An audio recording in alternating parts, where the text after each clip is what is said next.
Good afternoon and welcome to the Song Lab at New England Conservatory. I'm Cameron Stowe and welcome to day 2 of our weekend with renowned countertenor Darryl Taylor. Darryl's work as a performer and scholar and a champion for art song performance and composition is a great inspiration for us here at NEC. And as I mentioned yesterday, we have been so honored to have him working with the Song Lab to create a program of songs and spirituals for NEC students that will be performed and streamed later this month.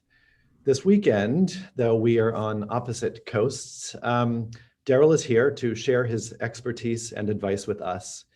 He will hear 3 singer-pianist duos today, after which he will speak about his work as the founder and director of the African American Art Song Alliance and take a few questions after that from members of the Song Lab. Darryl, I want to welcome you today to thank you again for the inspiring work that you gave us yesterday. We are once again thrilled to have you with us. Thank you, and it's my honor to be here again with you. Thank you for the kind invitation, and I want to salute NEC for its um, extraordinary work in exposing their students to repertoire beyond the what is the lowest hanging fruit on the tree. And doing the extra work necessary. I want to applaud the faculty and the administrative, your production support staff, and of course the students, the student performers. Thank you for joining us on this journey, and I welcome you. Thank you very much, Darryl. Are we ready to begin? Yes, let's do. Okay. Good afternoon. My name is Elaine Daber, and today Hanjun Lee and I are going to be performing Love's Apotheosis from Richard Thompson's A Shadow of Dawn, with text by Paul Laurence Dunbar.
just exquisite. Really, really very well done, both of you.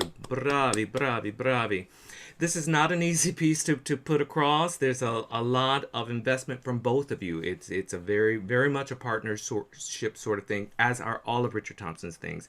He's he leads with his credits as a jazz pianist, and then extends that to his interest in art, music, and art culture beyond the jazz, but always there's this familiar stamp with him. You know, I was joking with Cameron. I'll joke to Richard about this. Richard is a walking United Nations representative. He's of Jamaican parentage, was raised in Scotland, and lives in San Diego. So he just carries the whole world in his hands, really. Carries the whole world in his briefcase. And so, but he carries this duality. It's more than a duality. This fluidity of his cultural self, and it really represents itself in this music. You know, for me to talk about this would be really nitpicking, because you did such a fine performance. It's very well crafted, well studied, multi-layered and textured. I wonder if I were, just wanting to look at not this but that, and or say this and or that, because as I said before, what you did was really very fine. I wonder if sometimes the piano could relax a little bit. There's some places where, do you feel that as well? That sometimes like you have to hurry up and get to the thing. So what I would be mindful of, I would try to feel like there's a jazz combo under you. And if there's a jazz combo under you, a drum set and other things, you can't just run off. That's got to be the undergirding. Not that it becomes pedantic or vertical at all, but that there's always the sense of the pulse of it. And so we'll maybe play with that a little bit in the time that we have allotted. And I have really no qualms with what you do vocally. I think that there are some places, sometimes, where the apex of this catches you a bit by surprise. Sometimes it's oh gosh, I wish I'd prepared the space a little bit more. And so we might want to be thinking about either how you're breathing or how you're setting it up, because there might be some stuff that I think you're doing through the lower middle that isn't necessarily lending to. Because there are a ton of G's in this. I mean, a ton of G's, and each one of them you want to be as little. It would be different if you there were a ton of B flats. There's only one way you're going to do those B flats and survive. You're going to do those B flats in a certain way. But G's are kind of your area of choice, where you could.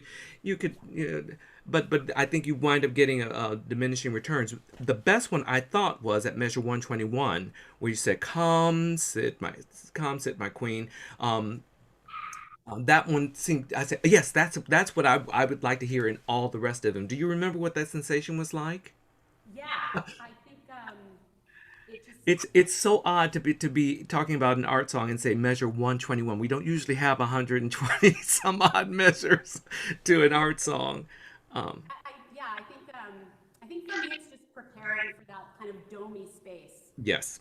And you're 100% right. It does catch me by surprise. I think I'm still figuring out how to breathe in some of these phrases, because it is a little disjunct. I wonder to what extent you've ever practiced this just slowly without the accompaniment and just feel your seamless legato. I'd love to hear you sing just your beginning line. It's a long thing to get through. There's 10 pages of score on this. 10 pages. That's a lot. And it's not a standalone song. This is a song in a cycle.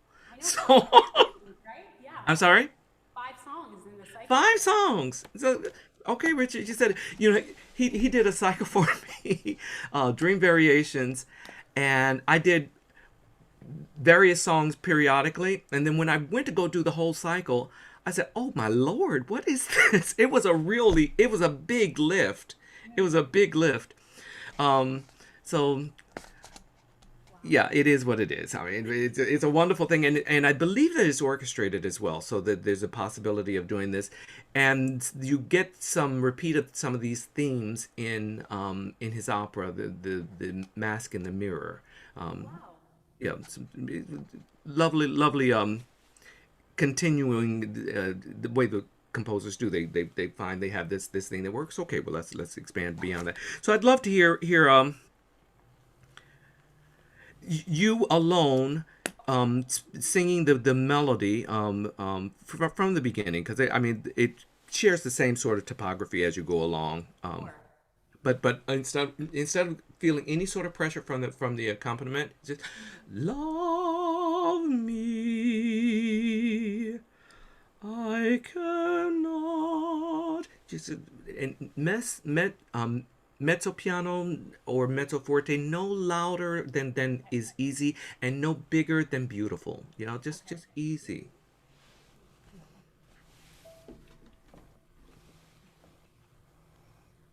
Love me. Good. Start that one more time and see if you can do it without your the little dip that you do. Love me. I Good. cannot And want can we find that without going straight tone on I care? myself. I cannot. Really paying attention to where does the breath want to be? We're, Okay. we're quieting your whole performance down so that breath has a chance to its voice can be heard. The breath, Gotcha. that space and that breath, it'll speak to you, but it'll speak in very very soft terms, Yeah. and it won't be insistent. It says, oh, you're not listening to me. Okay, well I'll be strangulated. I'll just sit here. or or the throat would say, ow, Yeah. ow, Right. ow, until it says, oh, okay, that's it. You didn't hear me. I was. But when you quiet yourself, when you quiet the whole thing, and by slowing it down and just pay attention, then you can hear far more vividly. What is the voice? What is the breath telling you? What is the throat telling you? And if you can honor it in that space, then when you go full, uh, it will serve you. When you go full throttle, okay? Okay. Let's try that one more time. Love me. I cannot want a circling year. Good, good. So um, for our intents and purposes, can you make sure that everything spins? Yeah. Let's drop off the words and just do on a v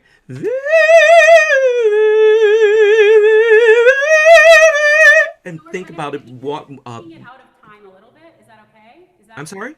kind of taking it out of time? Completely. That's exactly the Okay. Okay. exercise. Yes.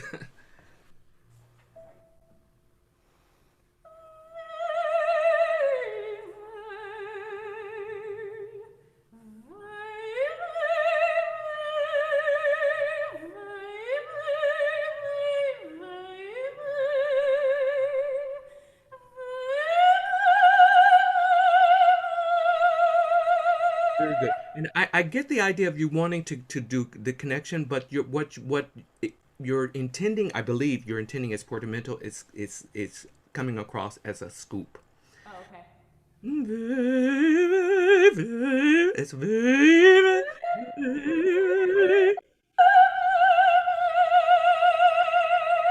Can you do that one more time?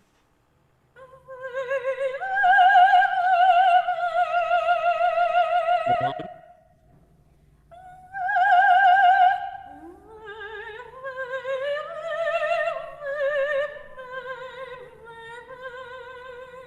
Very good. Okay, I know that that's intense, and it will take the time that it takes to get Yeah. that worked out. But fortunately, you have that same sort of, again, the same topography that presents itself Yeah. repetitively. Um, so can we do that just on the vowel sounds, just the For vowel sure. sounds, and see if we can find that same sort of thing? No pressure through here. I'd love you find where these strap muscles meet the sternum, the sternocleidomastoid. There's a little tendon that's there. Find where that is, Mm-hmm. and massage through there, Okay. and make sure that just stays open and Okay. free. It never constricts. It never grabs. It never tries to help you. It just that's the royal seat of the larynx. It's royal throne. Yeah. Okay. So breath comes up and over that space. Continue. Same thing.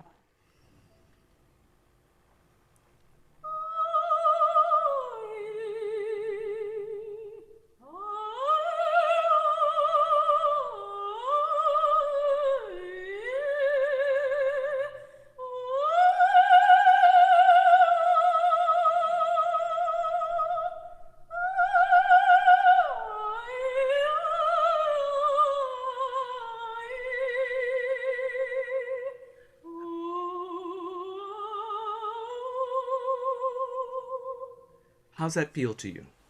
Good. Does it feel different at all from what you were doing before? Yeah, I think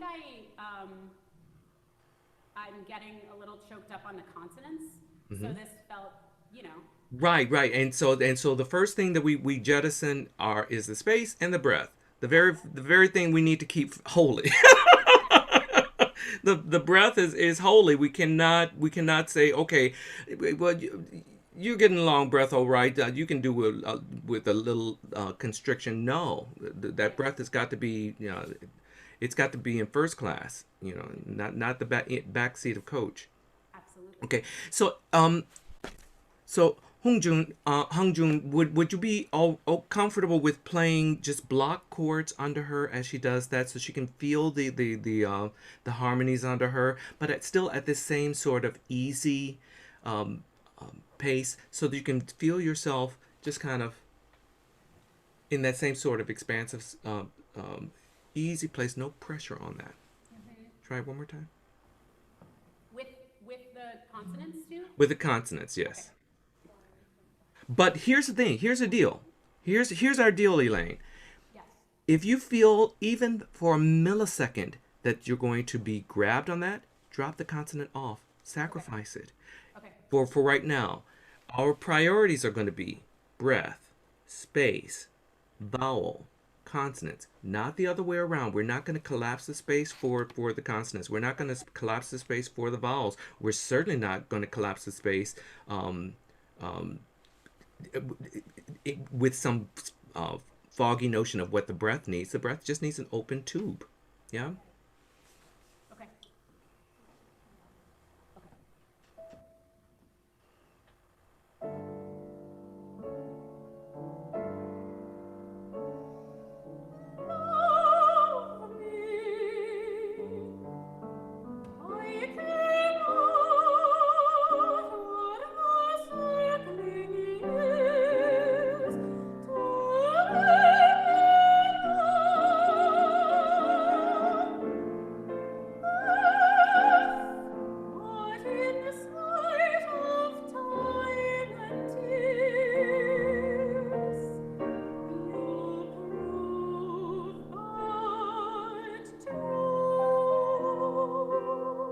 Okay, how's this feel to you? Pretty good. Yeah. Okay. Now let's go back and at that same pacing, if you wouldn't mind adding in the other figures in the accompaniment, but still at the same easy quality. Okay.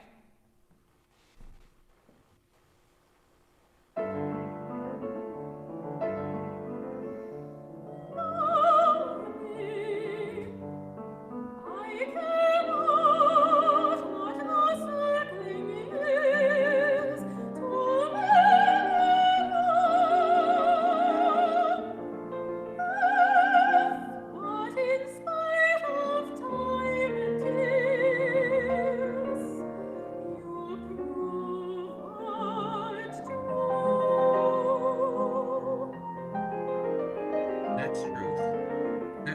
That that I can listen to. That doesn't sound driven. At least to my ear, it doesn't. And I would imagine, especially considering how many iterations of this that you have, I want you to also be in mind of the emotional arc you're wanting to carry here. That if everything is the same level of passion, then yeah, maybe it is just this dizzying, marathon of passion. But I think that builds, and if you start from this place, from this easy place, then you can get to intensity, and then when you get to love me, love me, Yeah. love love me, love me. And then it can go into that Mahler-esque, Avish, Avish. You know what I'm talking about. Yeah, yeah, absolutely. Okay, let's start the whole thing one more time from the beginning. At full tempo this time.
Good.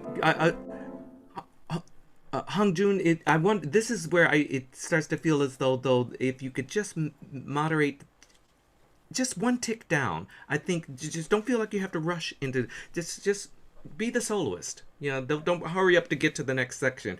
Marinate in that. Really enjoy this. This is very very pianistic, and it's your spotlight. Yeah, yeah. Some part of that interludial stuff. How about the beginning of your interlude? Yeah.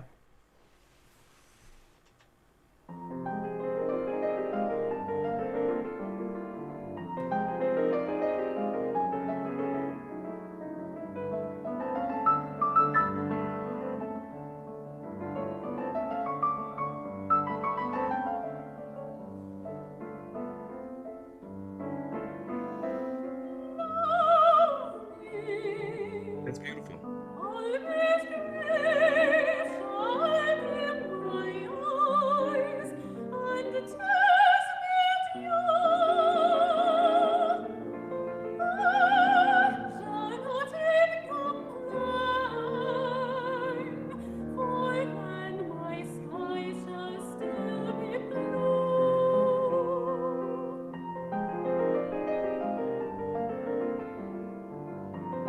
Good. So, and it falls then. I'm so sorry, Hung Jun, but it falls then again to you. You're doing some of the same sort of stuff that's there. How are it's going to be different? What different qualities are you going to think about it? What different modality are you going to present to it? What different thoughts are you? It's growing out into something else. The last thing you want to do is just repeat what you just did. Yeah. So can we do that phrase from measure 33, that the love me albeit grief? All the and so there's the biting nature of love. Love me albeit grief. I would underscore, because we don't want to hear albeit brief. Albeit grief. Even if you need to get there a little, albeit grief shall dim my eyes, and tears be dew. And turn and tears be dew. I shall not e'en complain. You said something about compline. Did you mean to do that? No. It comes out. I said, that's an odd vowel. Complain. Love me, albeit grief shall dim my eyes, and tears be dew. I shall not e'en complain, for then my sky shall be what is it? Be blue. For then my sky shall be blue. You have all these opportunities for doing these contrasts, and then show us a different color for the interlude.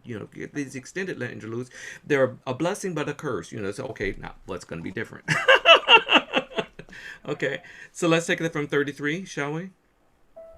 That's right on it.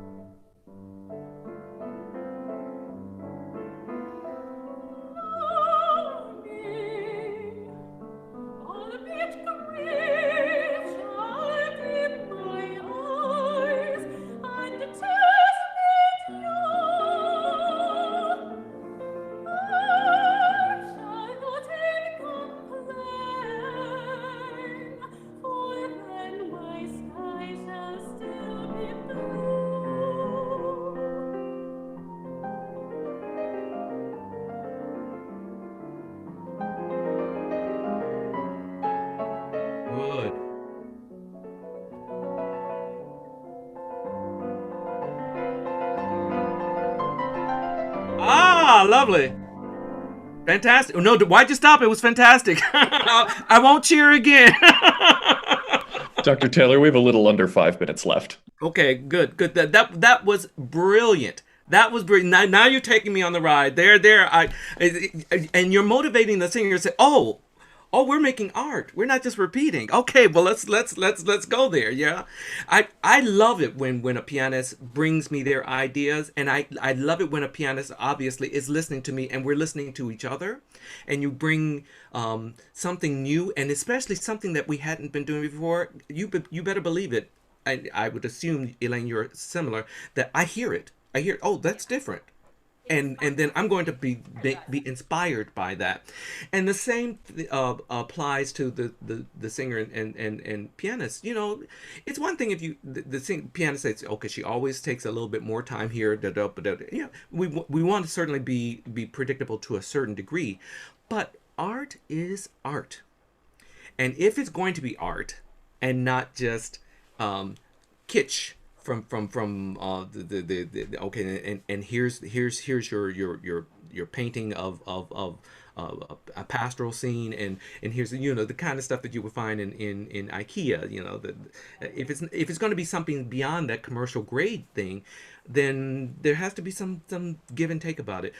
Pianists infamously complain about me. They say, "You never sing anything twice the same way," so I don't know what to do. I say, "Yeah, and that's creativity. That's creating in the moment." I think that's a blessing.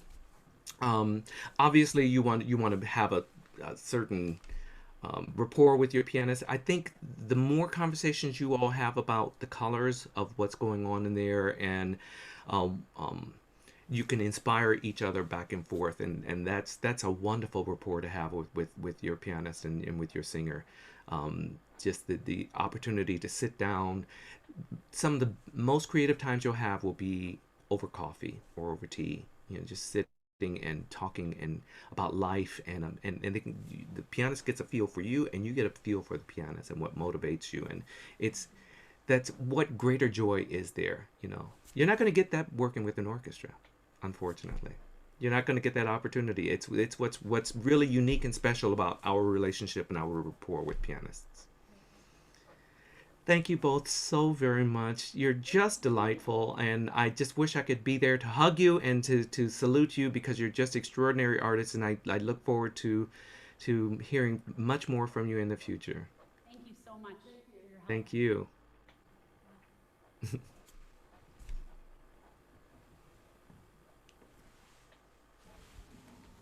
Hello.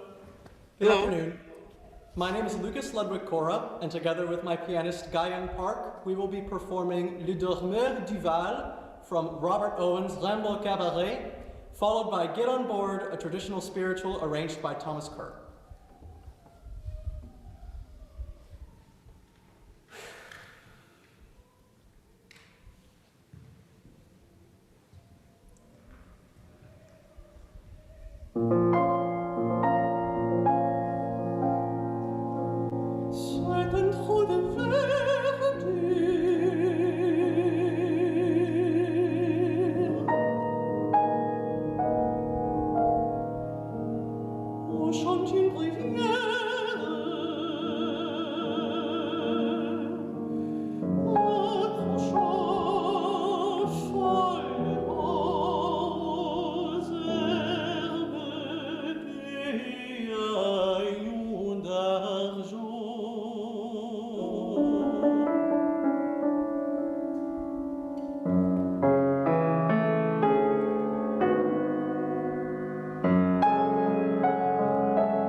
Cheap and all can go the rich and poor dare. No second class aboard this train, no difference in the fare. Get on board, children, get on board, children, get on board, little children. There's room for many more. Get on board, little children, get on board, little children, get on board, little children. There's room for many more.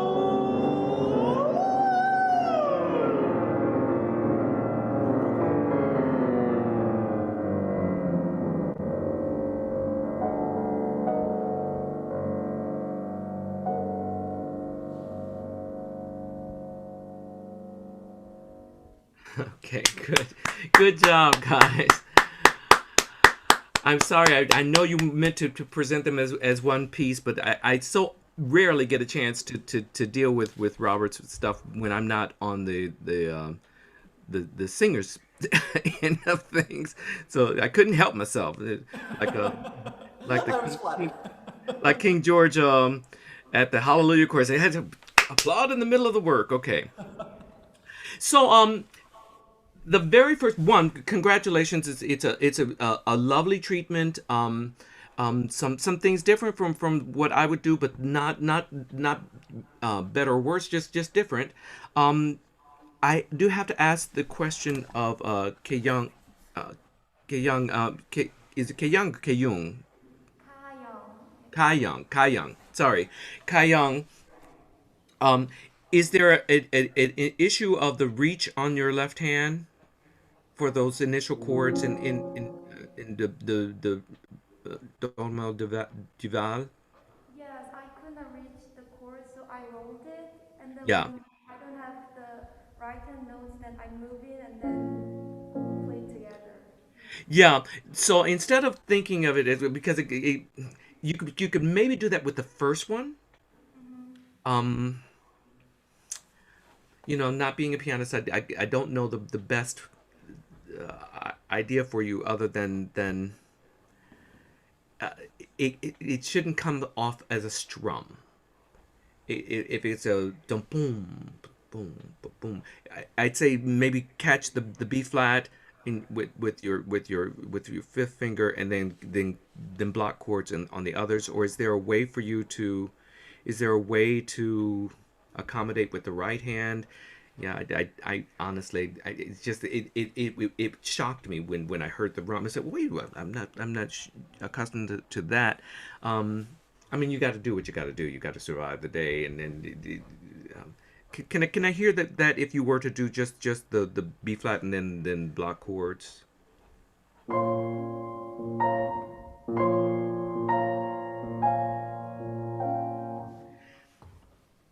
How do you feel about that, Lucas? Are you okay with that? Yes. Can you play it one more time?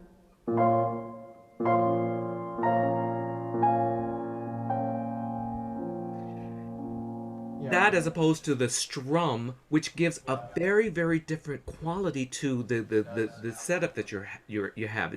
When you do that strum, suddenly it is a pastoral song.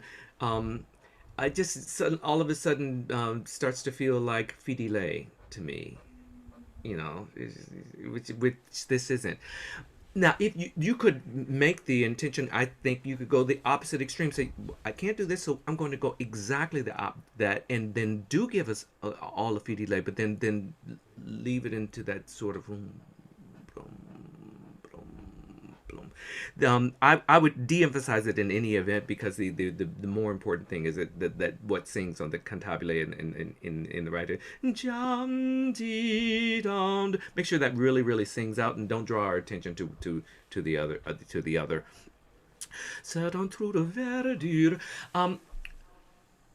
So the trick with this, Lucas, is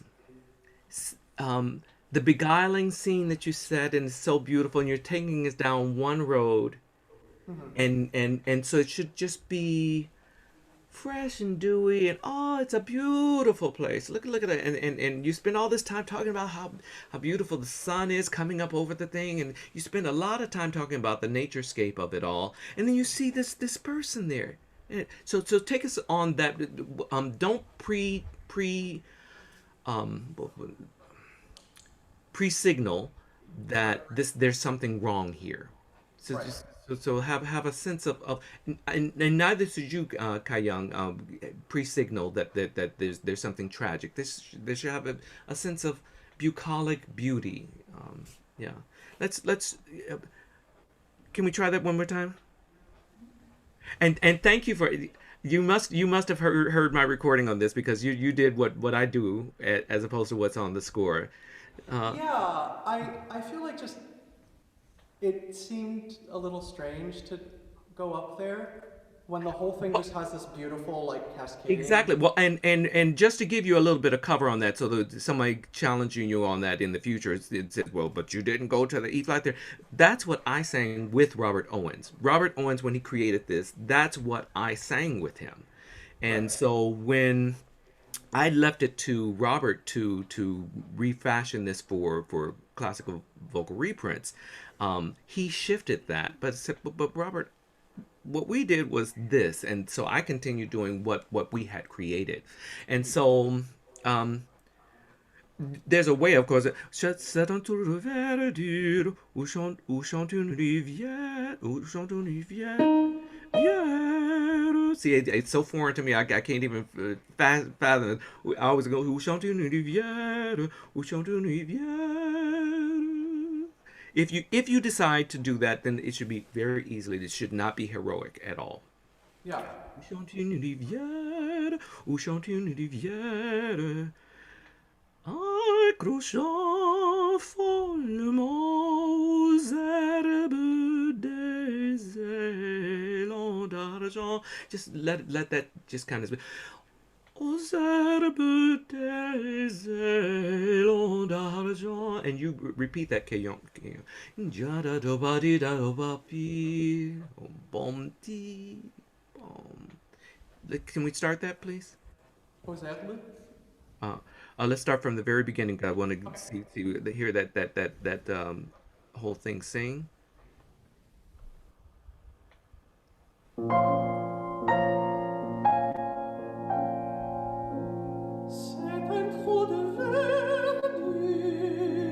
Good.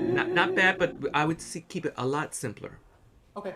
Not operatic at all. Just simple. Okay. C'est un trou de verdure. Yeah. Okay. One more time. That was K Young. If you feel comfortable with that, I feel very comfortable with that. Yeah.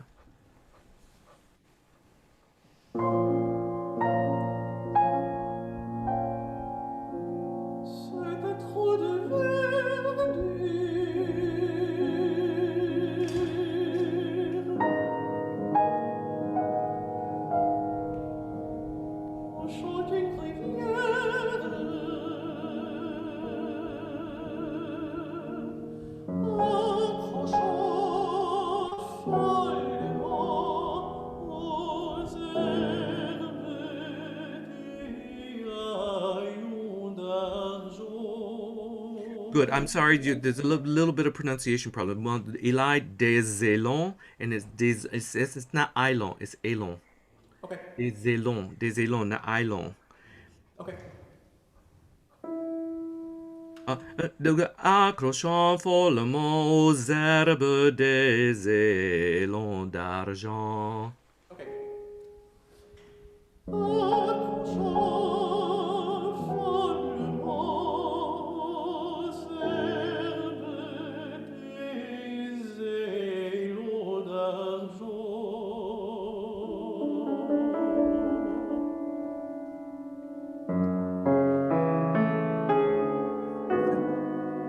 Well, no.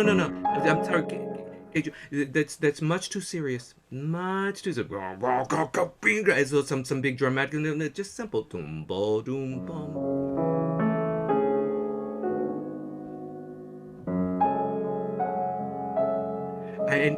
I'm not sure why you double the speed on that. As it jong boom gong gum dum blum dum blum. It doesn't need to go any faster than that. Yeah, the half note the quarter eighth note figures do repeat. Jong gong gong, but not jum dum dum dum dum dum dum. You're making it much. It's the overriding melody is still da dee da dee. It doesn't suddenly become da da da dee dum dum dim dum dum dum dee.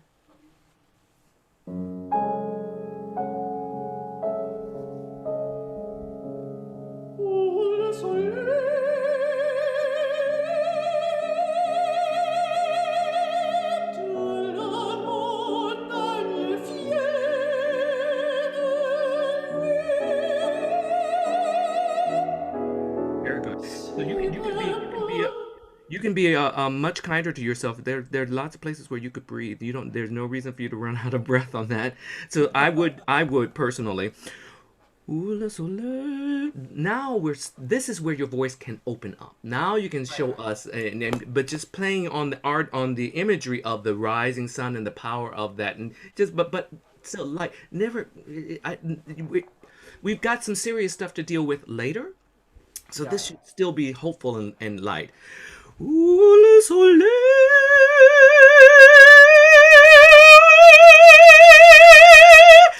I would take the breath honestly, personally. I don't see a lot of. You got lots of space there. De la montagne fière, and then let that sit. So it can just ride out in front of you. Does that make sense? What I've just said? Yeah, absolutely. Okay, let's start that again from measure 8. Did I confuse you at all, Kejung, about the eighth note figure there? No, I understand. Okay, let's start from measure 8.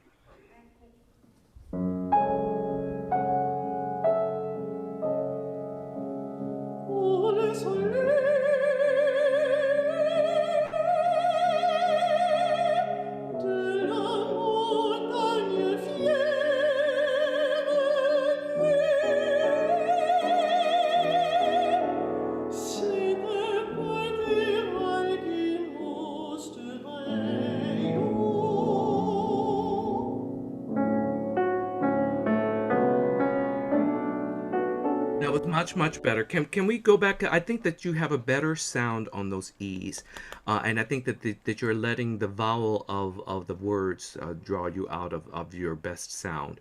Can you do ooh le soleil ooh? Can you sing that for me, please? Okay. Just by yourself.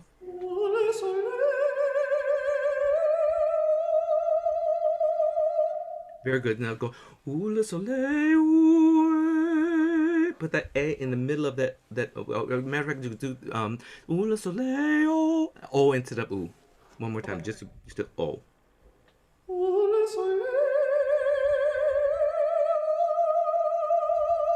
Very good. Now put that A right in the square in the center of that O. No, that's going into your throat. This is what I'm hearing.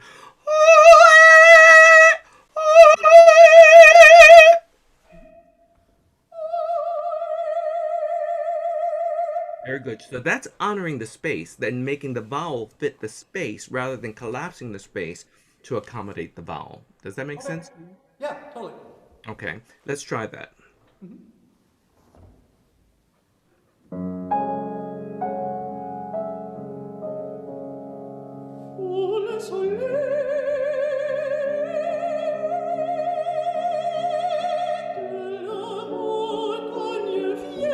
Breathe.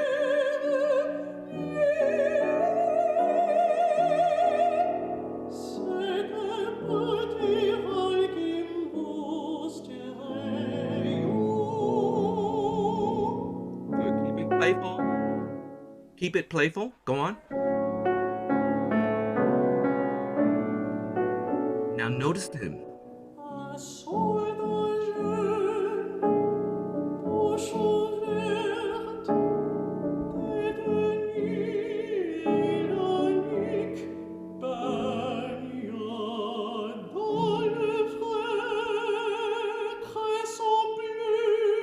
I stop you? So I think that you could,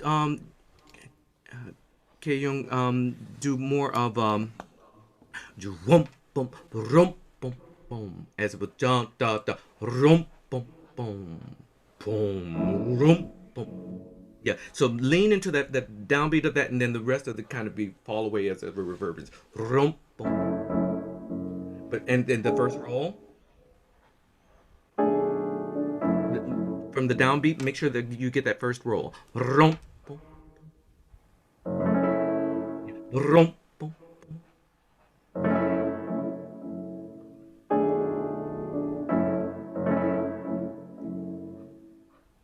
Yeah, and I think it's only it is both of them. It rum, bum, bum, dum, dum, rum, bum, bum. And the sun soldat jeune brun, bouche ouverte, tête nue et la nuque baignant dans le frais cresson bleu d'or. Let that spin, spin, spin, spin. D'or, jump, bum, bum, bum, cha da da. Il était tendu dans l'herbe sous la nuit. There should be a little naughty about that. There he is, stretched out, this soldier, stretched out naked for the world to see. So keep it sensual that way. Nothing very serious about it. This soldier, you know how these soldiers are. Here you are, and he's taking a moment to take his clothes off, and he's stretched out in the sunshine. Look at him. So soldat jeune droit, and so your sense of boom boom boom, it doesn't have a sense of forbearing quite yet. Yeah, yeah. Let's try that. Sure.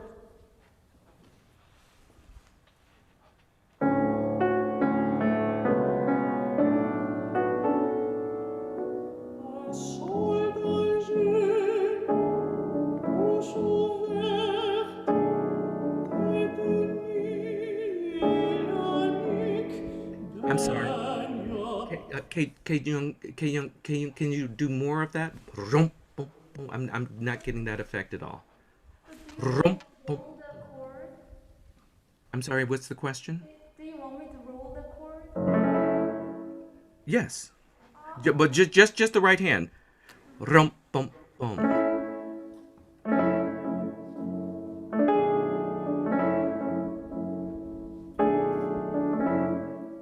this? Yeah. Okay, Well, that's an effect. You don't have to do that. You don't have to do that. But in any event, more leaning into whump bum bum. Yeah. Yeah, strike the rolling idea. I think my eyes got a little squiggled. But definitely whump bum bum. Okay.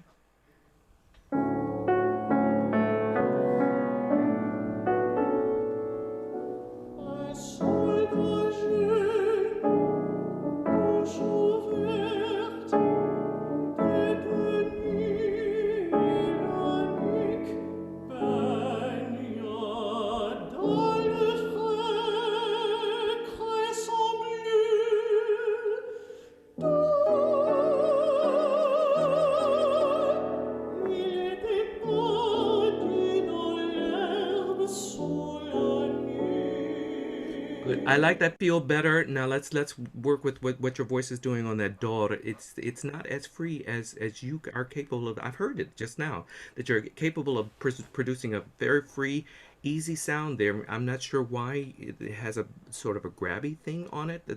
Can you just by yourself? Can you just sing Tête nue et la nuque baignant dans le frais cresson bleu d'or. Sing that by yourself. Uncross yourself. Uncross yourself, please. Oh, Uncross yourself. Of course.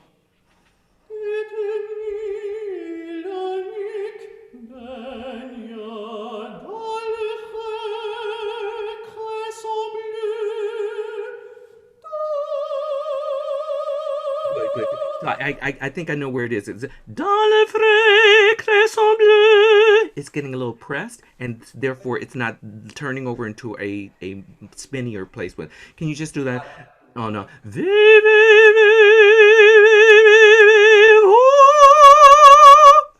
Beethoven. Dr. Taylor, we've got just under 5 minutes. Thank you. I'm sorry, did you say bay or vey?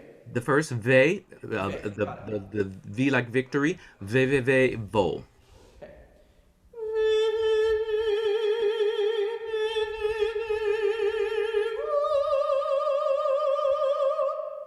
Not bad, but what would happen if you were to do that and not worry about resonance, not worry about whether or not it's going to carry? Because I think it's in a place in your voice where it's going to carry. It's just not carrying in the most beautiful place that you're capable of making. Okay. One more time.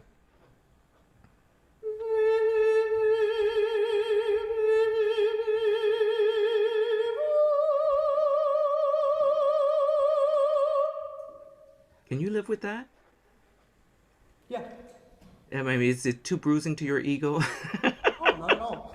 That felt much easier. Thank you. Yeah. Well, we hear it equally as well, and it saves a little wear and tear on you, and it's more beautiful, and it's more in line with this. I mean, it doesn't have this door. It's a door. Oh, we don't shh, don't make too much noise because he's asleep. Door. You know that I sort of was part. kind of wrestling with the fact that there's the sforzando in the score. I didn't quite know what to make of it. Never bigger than beautiful.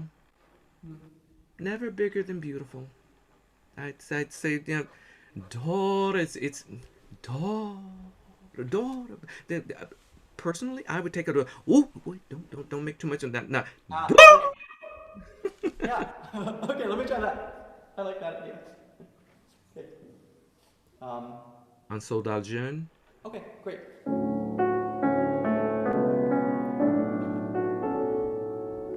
Un soldat jeune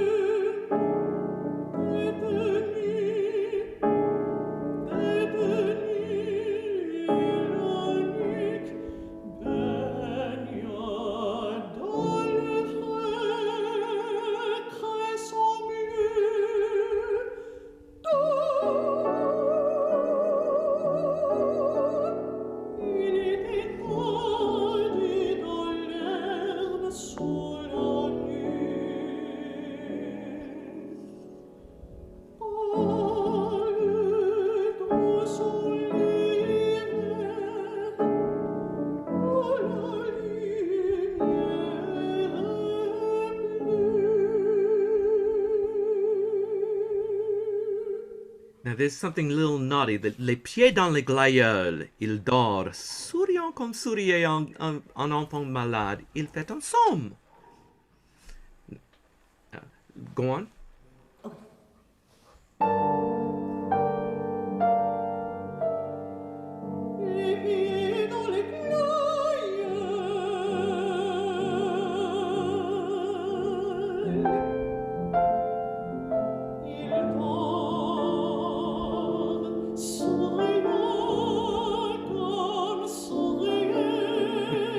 You're missing an opportunity there to really lean in. You've got a duet there with the piano. Souriant comme souriait. Yeah, okay. Right on that? Maybe a little bit before. Okay. Il dort? Yeah. Okay. Il dort, souriant comme souriait. And can you, just before that, you have a whole other melodic thing. Bum dum dum dum bum dum. Make sure you finish that whole melodic thing. It's important. The dovetailing of that. Don't diminish so much into the background that we think that it suddenly becomes a supportive sort of thing. It is a soloistic sort of thing. Do that same thing one more time again.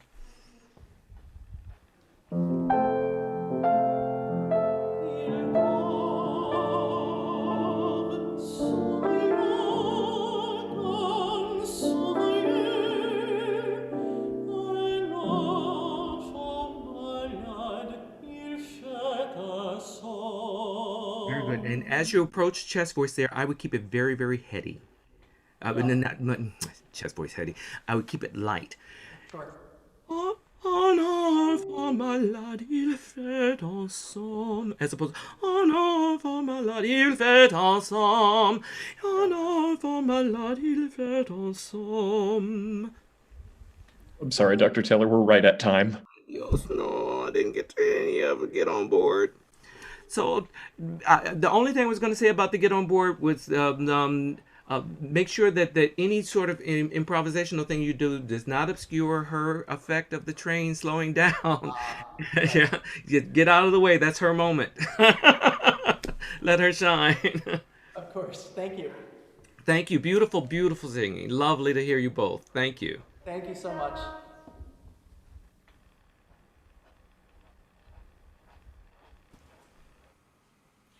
Good afternoon. My name is Allison Bennett, and this is Kyung Ah Lee. Together we will be performing Jacqueline Hairston's arrangement of This Little Light of Mine.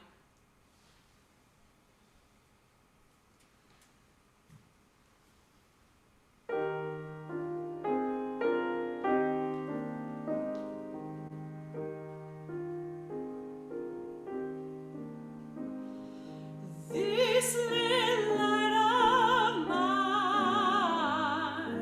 I'm gonna let it shine.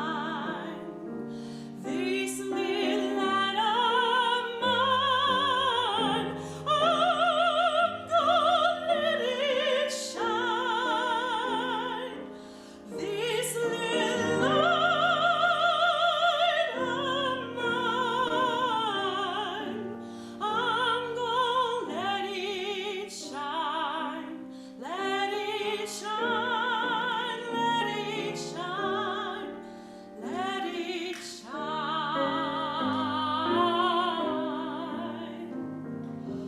All around this world, I'm gonna let it shine. All around this world, I'm gonna let it shine. All around this world, I'm gonna let it shine. Let it shine, let it shine, let it shine.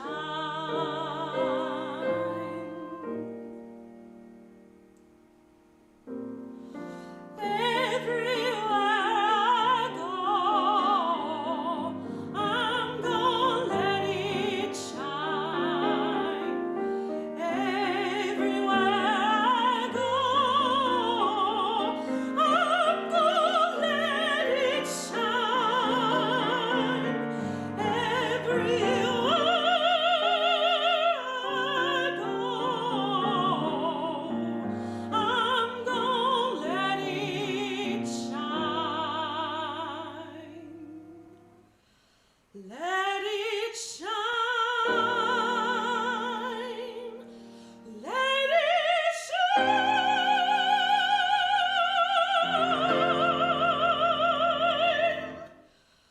Let it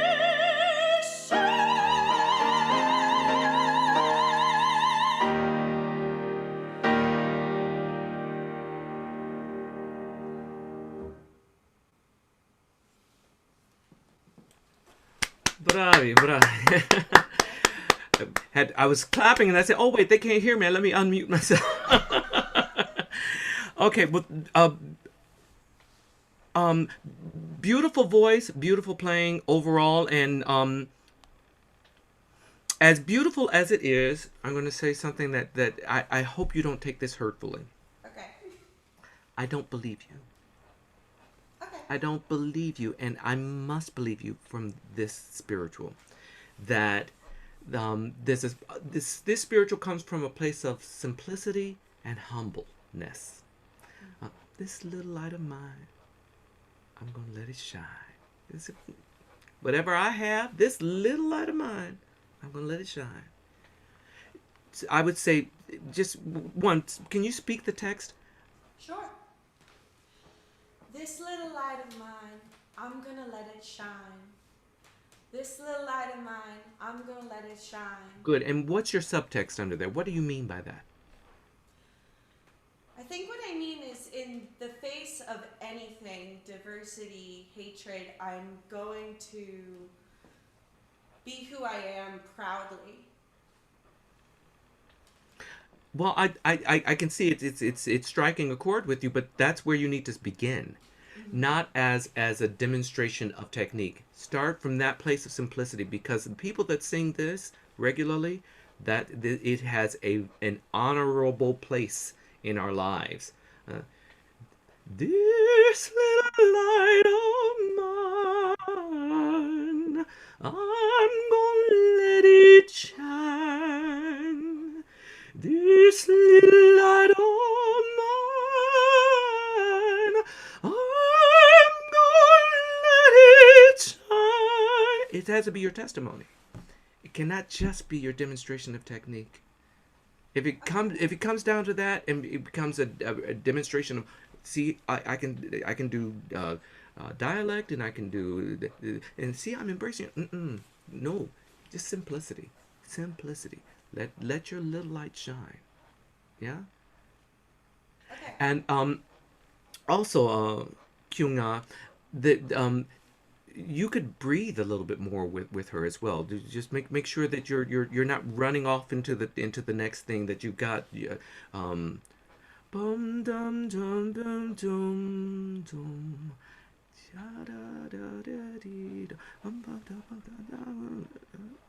Boom, boom, boom. Ordinarily, if you see these vertical figures, you feel like the dum dum dee do boom boom boom boom boom boom. If we were doing March Together Children, that would be the case. March together children, well, walk together children, don't you? Which is boom boom boom boom boom boom boom boom. But this is much more lyrical, I think, and has a lot more give and take. It's tender, you know. So, do your best to evoke the moment, that tender moment. Yeah, that thing that tugged at your heartstrings. You said unashamed. Start from there. Unashamed. This little light of mine. You may not like it. I'm gonna let it shine anyway. I'm gonna be who I am. Walk in my truth.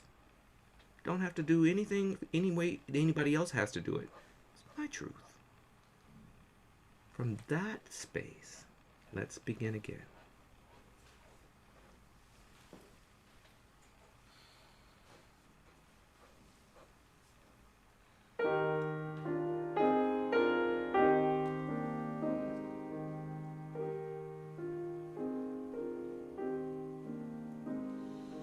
This little light of mine, I'm gonna let it shine. This little light of mine, I'm gonna let it shine. This little light of mine, I'm gonna let it shine. Let it shine, let it shine, let it shine.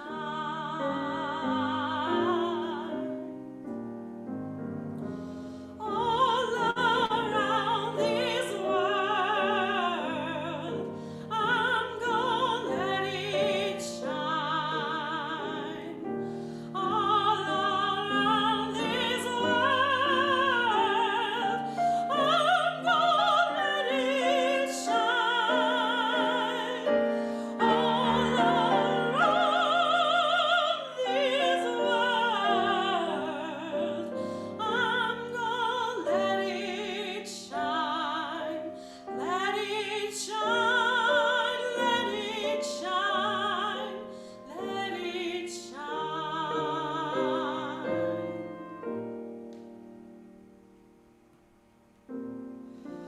Everywhere I Good. go. Can I interrupt you? I'm not quite understanding that pause that you take there.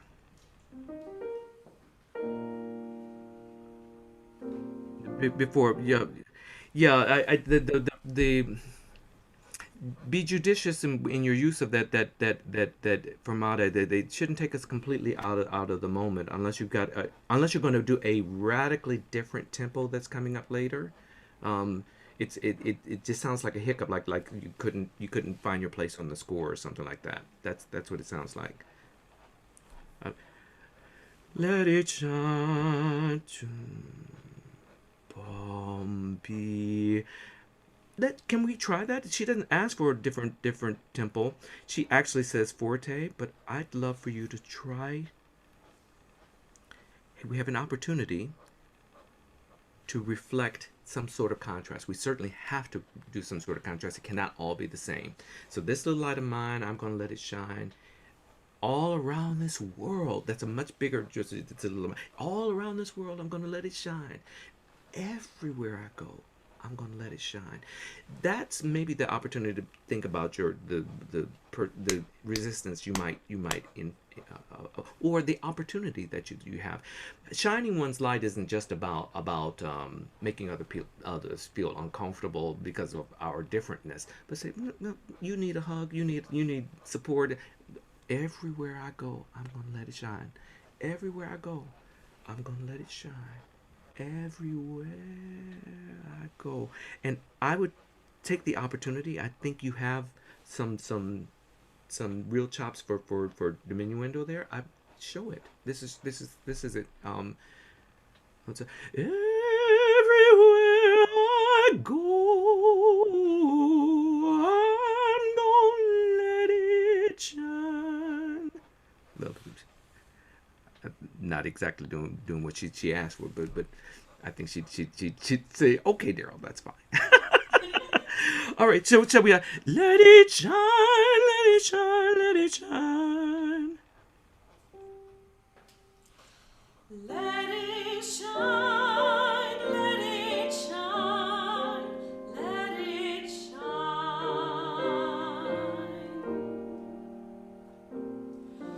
Everywhere I go,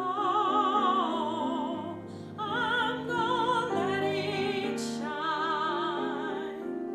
Everywhere I go,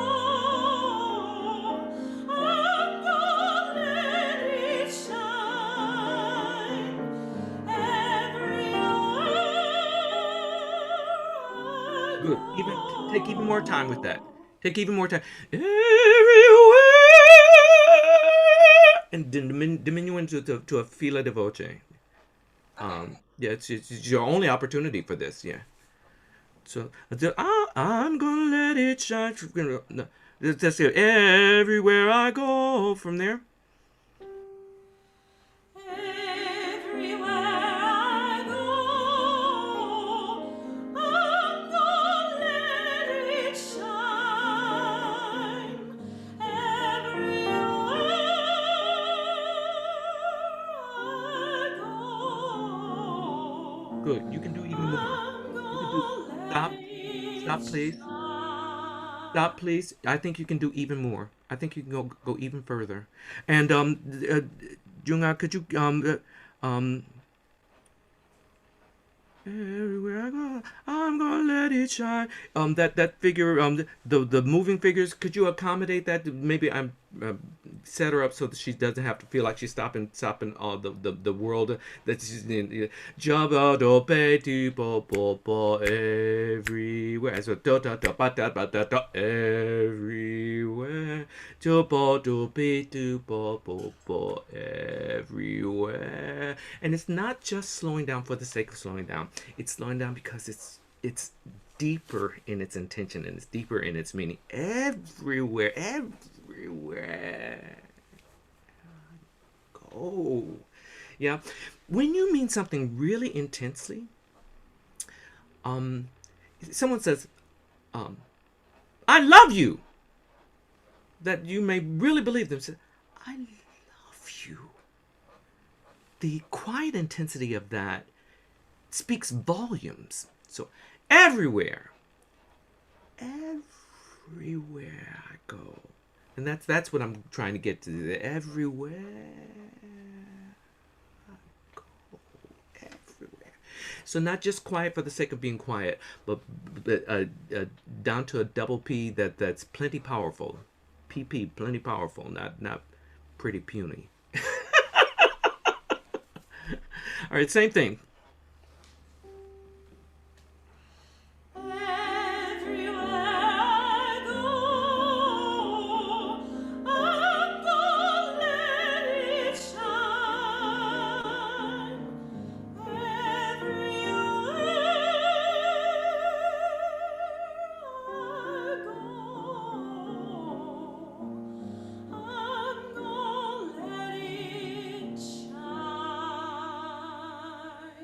Take your time. Let it shine. Let it shine.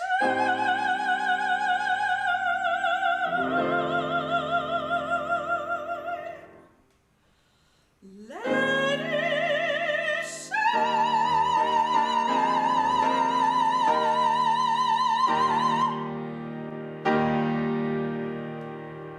Now I can buy that ending a little bit more, because it just wasn't drive. Now super drive. That you've given us a chance to reflect on it, and so, and when you're that let it shine. The last thing I want you to be thinking about is, God, I hope I have enough breath to get to the end of this. It should be, I really mean this. This is where I'm going to, and that you feel your light radiating, you feel your light shining, you feel the positive effect and the positive change that you can make in the world. That's what this is all about. Let your little light shine before men, that they might see your great works and know where you come from. This little light of mine, I'm gonna let it shine. This, my little piece of the world, I'm gonna make sure is brilliant and clear and understood, not opaque. Yeah, that's this little light of mine. I'm gonna, now I will tell you that growing up, it came as a real surprise to me the first time I heard this arrangement, because growing up in the church, this little light of mine was not this. Ours was, this little light of mine, I'm gonna let it shine. And it was a congregational song. Everybody sang it. So that this whole idea of it being a soloist, this little light of mine. That's interesting. That's not how I remember singing it. It was, I remember old grizzled 90-year-old deacons. This little light of mine, I'm gonna let it shine. Always hopeful though. Never driven. This little light of mine. No, it's simple. Much simpler than that. I like that Kyung Kyung-ah, when you really allow the especially in the left hand, you allow that left hand to just sing and not just be perfunctorily supportive, but really be a partner in this sort of thing. Have a point of view. That it goes back to what I was saying about with the previous team. Sit down, have coffee, talk about your perspectives and things, and I think it then will seep into your artistry and your partnership, your collaboration. That it's not just what you do in the practice rooms, it's not just what you do on the concert stage, that you know each other's lives. If you have that as an opportunity, we don't often. Sometimes I go some places, I just met a pianist, we have one rehearsal and then we have to go on and we have to perform. That's never going to be as deep, as wonderful as it may be. It's never going to be as profound as having the opportunity just to know one another. And especially in times like these, when we need support from one another, to have someone walking on the stage that has your back and knows you and you know them, it's a real beyond a pleasure. It's a blessing. It's a blessing. Listen, if COVID has taught us nothing else, it has taught us to appreciate the ability to make. Maybe you guys didn't feel it in Boston the way that we feel it out here, but out here I feel it acutely. I miss my partnering with pianists. I miss having conversations with them and talking about the spiritual connection of things. And from my own perspective, if art does not reach into those depths, of our spiritual reason, of something beyond just presenting pretty voice or pretty music or even hard music. If it doesn't have something that changes the world, if the audience after your performance of This Little Light of Mine doesn't come off with having had a life-changing experience, I'd say go back to the practice rooms and work on it some more, because you're missing, you, the greater you, we as artists would be missing the opportunity of what art is, what it should be about. Art should be about changing the world, and it's our great opportunity to be on the stage, is it not? It's a blessing to take our time, surround ourselves with beauty, surround ourselves with art, and then all of the strife that we confront in daily life, we use for our toolbox. All of the beauty and all of the strife, all the pain, all of the disappointment, we use that. Turn your pain to purpose. And when you can do that, I mean, that's the mystery sauce. That's the mystery spice that there's some artists, you say, how do they do that? How do they move me to the point where I can't breathe?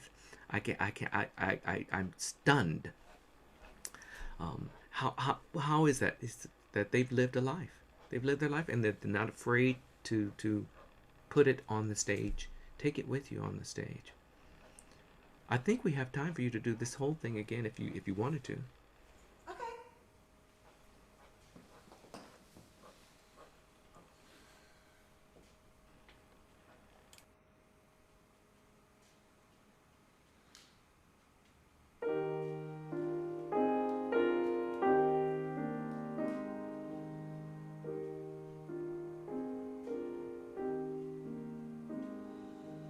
This little light of mine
Brave.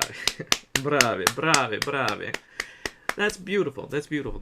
That's fantastic. Questions for me? I don't think so. Thank you so much. All right, well, thank you both very, very much.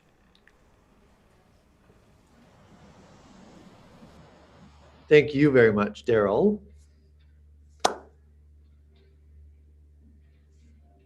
Darryl? Yes. Oh, yes, there you are. I was hushed up by the host. The host said, "Hush up." How wonderful. Thank you again for this. And I really want to give you a break before we launch into the next step of this, because we want to give you a little bit of time to rest before you talk to us about the Alliance. How much time would you like for this break to be? Um, can you give me 3 minutes? 3 minutes sounds great. Thank you. All right, we'll see everybody at home. Come back in 3 minutes. Thanks a lot. Okay.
So this is now the time for me to talk to you about my advocacy for African American art song and African American composers specifically.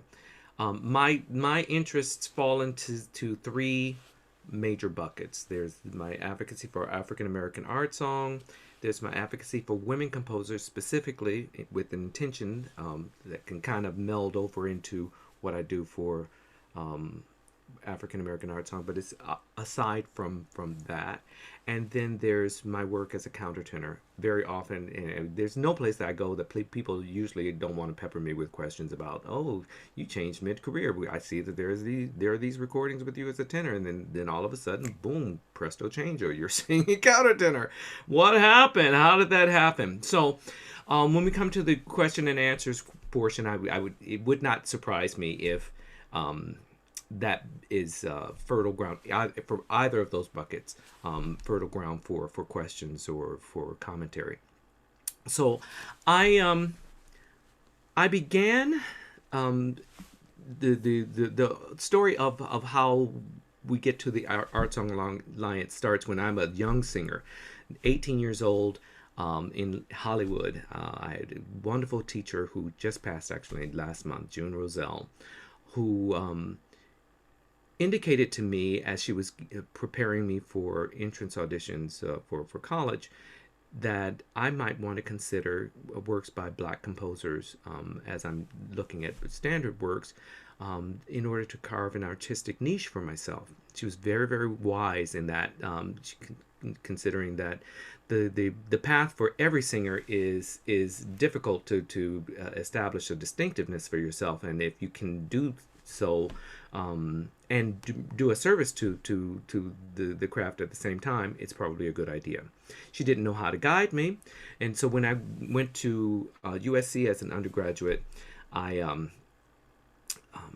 asked my teacher there, Michael Sells, wonderful teacher, who I asked him as he was giving me my initial repertoire, can you help me to find things by Black composers? And he kind of scratched his head and said, well, I'm not quite sure how to help you. I don't know very much by Black composers. And it wasn't really until I got to graduate school at the University of Michigan, I was working with George Shirley, that suddenly when I asked the question, can you help me find Black composers? He said, well, that whole file is full of them. Go help yourself. Oh, great. Fantastic. I start to investigate with freedom, because no barrier. Mr. Shirley would allow me to rummage through, copy, or contact people. I was able to really whet my appetite from that. I had known Willis Patterson as a high school student in Detroit. I grew up in Detroit, and Willis Patterson found me when I was a freshman in high school and took me to All-State High School Choir. But I didn't realize how important he was to this work, how singularly important he was. And then he served as my graduate advisor, my doctoral advisor. And in that capacity, I also took a course with him, an independent study on African American art song. He directed me to write a 30-page paper. You all know how delightful that is, 30-page papers. I don't have anything else to do but this class, right? So I wrote this paper on the importance of studying African American art song. I titled it at the time, "What's So Important About Studying African American Art Song?" Dean Patterson was duly impressed and said, you should seek to have this published by the Nat's Journal. And so I did. Nat's Journal suggested that I include appendix information with a list of composers and their dates and publisher information. And that really became the kind of the nexus of what was initially placed online. The trifecta of my time at Michigan that really informed the formation of the African American Art Song Alliance was the serendipitous timing of my being there at Michigan at the same time as Louise Toppin. Louise was a doctoral student when I was a master's student, and she was very, very generous and very supportive. And inspirational. She was everything that I wanted to be. Louise was doing it already. I also came up with an older sister who, when my older sister sang, that's how I came to sing. So women have always inspired me, and Louise was no exception. Louise was walking around with a briefcase, and so I started carrying a briefcase because Louise carried a briefcase. But Louise also shared a ton of repertoire with me. When we were then young professionals, periodically our paths would cross, and I find that we were doing a lot of the same types of things. And we had a serious conversation. I said, Louise, I don't want to be in competition with you. I don't want to, I certainly will never badmouth you. I will never downplay your importance.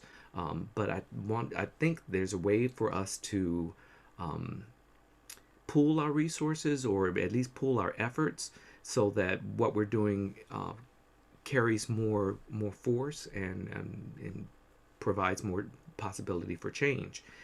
We were also very frustrated that there were a number of people at that time that were representing themselves as specialists in African American art song, and they only performed from the Willis Patterson anthology. So you're not specialists in art song, African American art song. You're specialists in the Patterson anthology. You know that Patterson anthology backwards and forwards, but there's a lot more than that to the field. And so we sat down and we carved out a mission statement that exists still for the Alliance of what was important to us. It was important to us that the music be performed at a very high standard, that the idea of sharing within our community be supported, that we not consider that repertoire, this is mine and only I can sing it. You can't ever have repertoire that enters into regular unmarginalized space if only one person ever does it. I mean, who ever heard of only one performance of Hermit songs, or only one performance of Copeland old American songs? I mean, that's ridiculous. There are many performances of them, and it's not a threat to anybody. If you do it particularly well, we'll always remember that you did that really well, and then some other people will do it as well. So that was really kind of the idea of the African American Art Song Alliance. I was on faculty at the University of Northern Iowa. I was there for 8 years, and earlier in my development there, I learned HTML in order to build this website for the African American Art Song Alliance, in order to present what had been my article that was in the 1998 Nats Journal, January 1998, that it presented. About 1997 was when I had formed the idea of the African American Art Song Alliance, and learned HTML and put it online. Yeah, I mean, many of you that you were toddlers or not even yet born, but there was a time when we didn't have a lot of information on the online, and there was a time before that there was no internet. When I was a student, that was really kind of the burgeoning of it. I'm dating myself, of course, which I have a tendency to do, and then I walk back and say, well, I was only 5 years old at the time. So anyway, so I spent countless hours building the site, and it was kind of a nesting doll. It was never intended to be a comprehensive site. It was never, this is the only place that you find your information. It was always intended to be kind of a beginning spot. This is where you start your research, or you are assisted with your research, but go further. And it became kind of like a nesting doll, at least in its initial stages. If you clicked on one thing, you found a lot of other links, and you go to that, and you could really get lost in that. And it hasn't really lost that quality. So with no further ado, I'm going to share my screen and take you to the African American Art Song Alliance. This is the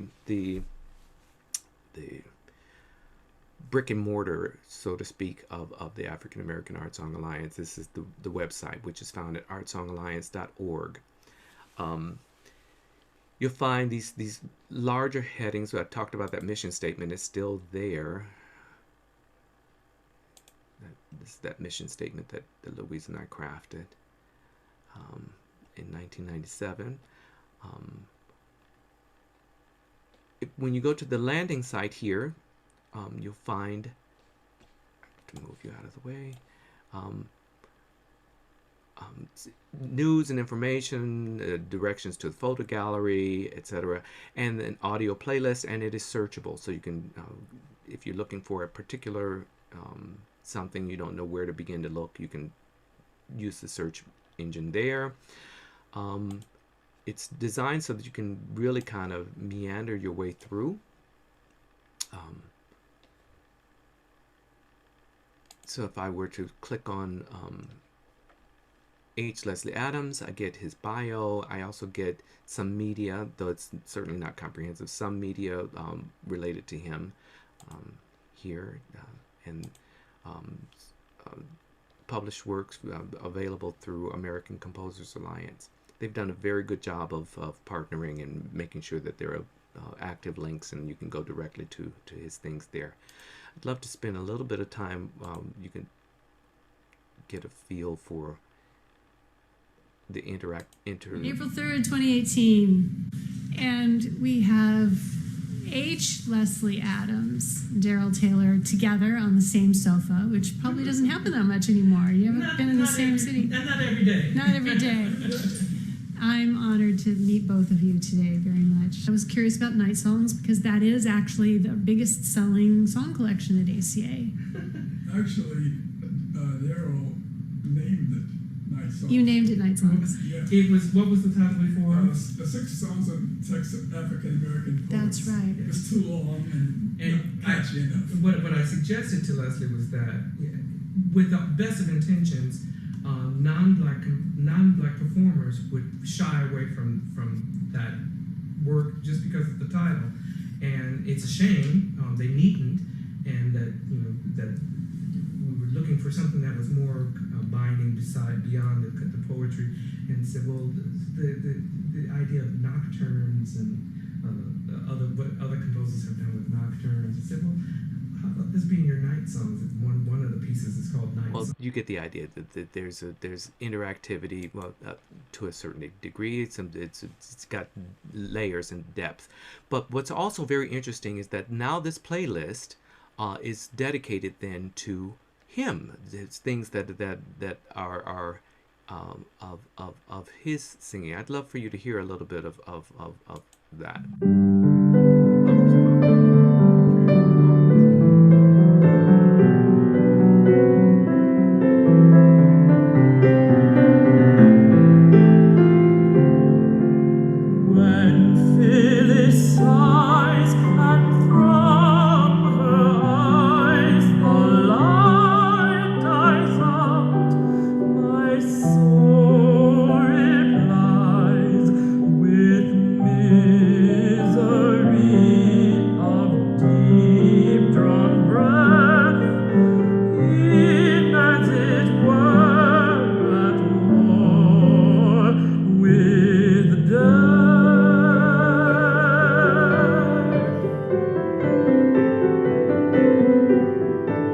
Because I don't have an awful lot of time with you, I won't let that play out, but you could play it and let it play on the background as a radio if you wanted to, and if you go to the landing site, you'll get a much more diverse array of songs, or you could go to view all audio and start playing from there.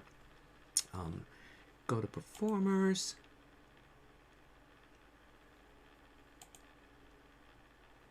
I really want to draw your attention to a particular work of Donnie Ray Albert's. I mean, he did a recording called Tearless that is very, very difficult to find. I don't understand why his record label is not pushing it more. Maybe if there's more of a hue and cry from us saying, we will buy this, we will spend money on this, please re-release this, or list it in such a way that it's accessible.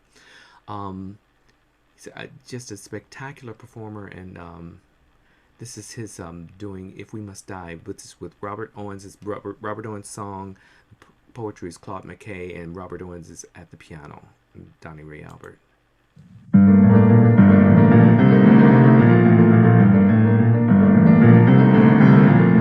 If we must die, let it not be like hogs, hunted and pinned in an inglorious spot, while round us bark the mad and hungry dogs, making their mark at our cursed lot. If we must die, oh, let us nobly die, so that our precious blood may not be shed in vain. Then even the monsters we defy shall be constrained to honor us, though dead. O kinsmen, we must meet the common foe. Though far outnumbered, let us show us brave, and for their thousand blows deal one death blow. What though before us lies the open grave?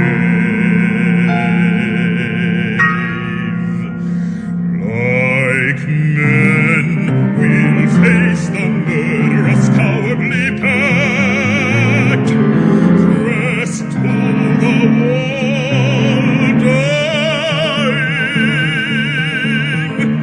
but fighting back.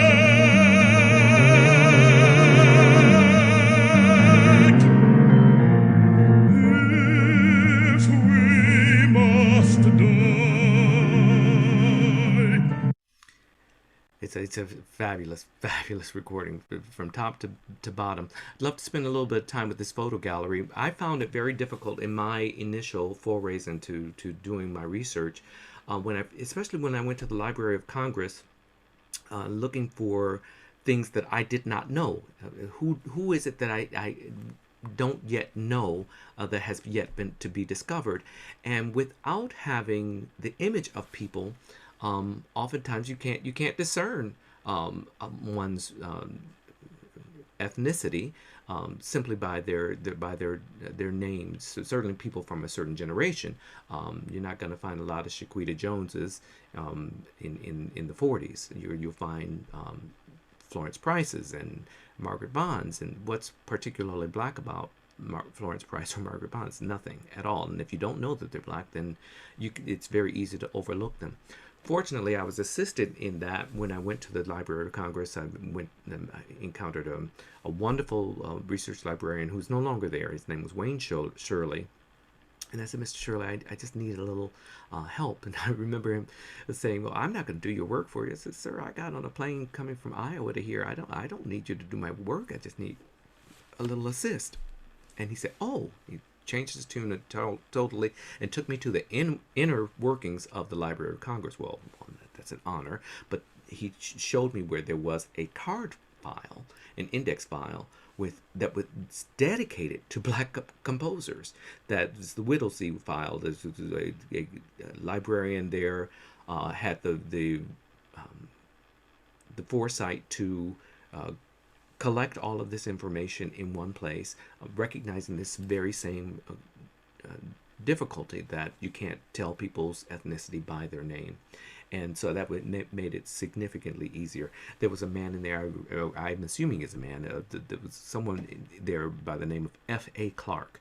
Now, excuse me, how in the world will I know anything about F.A. Clark other than there's an anglicized last name? I have no idea. But fortunately, there's a whole file of F.A. Clark and songs and that sort of thing.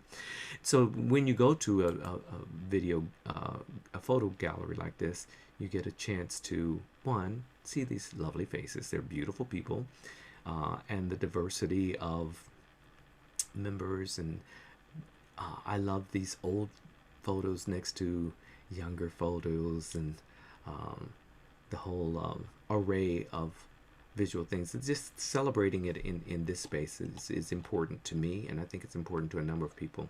There's also a space for scholars, and there's publisher space. The most prevalent and the most dominant publisher space for American art song, and especially for African American art song, it's going to be Classical Vocal Repertoire and American Composers Alliance. Those are the two spaces that have been just most consistently amenable to that sort of thing. I have hosted a conference on African American art song every 5 years, beginning with our 10th anniversary in 2007. The next slated time for that would be then 2022, which would be our 25th anniversary. Can you believe it? 25 years. And we would normally be looking at February, but in considering how giving enough time for an outlay of vaccination and herd immunity for this sort of thing, and for people to feel comfortable with traveling, my advisory board told me to consider moving that date from February, and so we're going to do it October, and this is firm, I think, October 13th through the 16th, so that Thursday through Sunday. That should give, and that's 2022. We hope that by then there'll be plenty of time. People will feel confident in getting together, and we're hoping to have some sort of hybrid model of the conference. But you can have the conference programs here, and they are sizable. These are about 100 and so pages of documents. Get a sense of the scope of what the conference is. Here, there was 2017. This was the 90th year for George Walker, so we opened it with George Walker was the first black composer to win the Pulitzer Prize in Music, and we did a performance of his Lilacs with orchestra, Lilacs from the Walt Whitman poem, and we also did the Julia Perry Stabat Mater. People come from all over the country and around the world, actually, in order to be part of the performance and investigation. So there's lectures, and there's this is that opening recital. That opening concert is not a recital; it's a concert. Lecture recital, another lecture recital, and a big concert of Adolphus Hale Stork's works. Adolphus Hale Stork was present, and it's a great time of coming together, and we all kind of made the consideration that it was more important for us to get together than to have some sort of virtual meeting where you can't really spend the time networking and building the support network that makes this work. Now you can see from this that my initial hesitation, thinking that somehow there wasn't a lot of repertoire, is confronted with the fact that there's a ton of repertoire. there's a wide variety of repertoire, and this booklet also includes this rather significant discography, and let's focus on women composers. Big Gala. The spiritual concert was fabulous. We're trying to get to the this is all the biographical information of everybody that participated. Some of the biggest names in our field, and in big names by any estimation.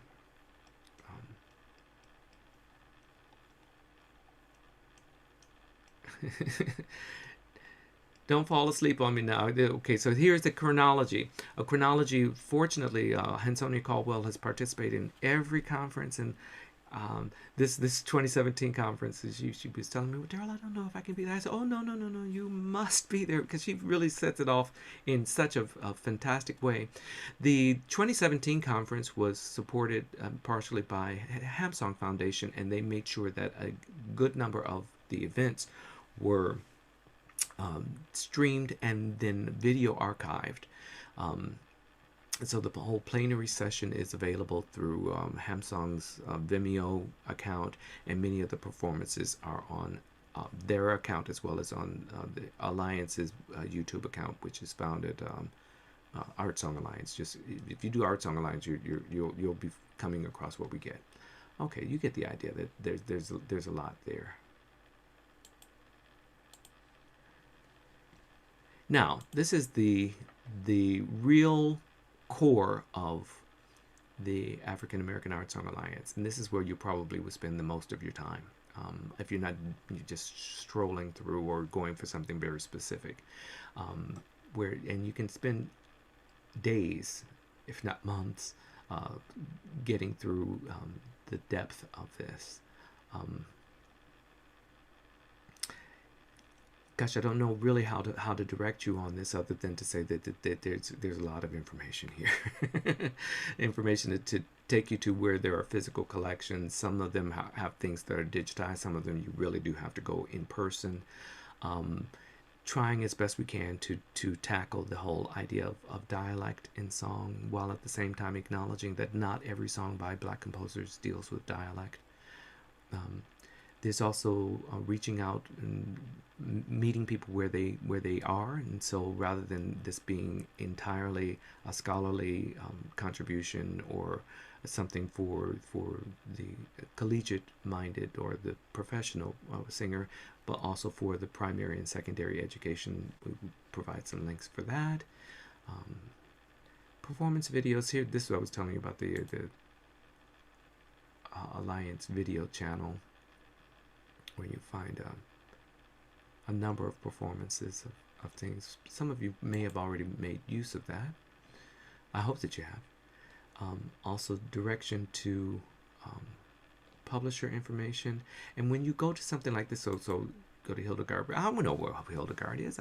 Yeah, but they have a dedicated space for black women composers. And that's where I linked you to for that. And same thing with recordings.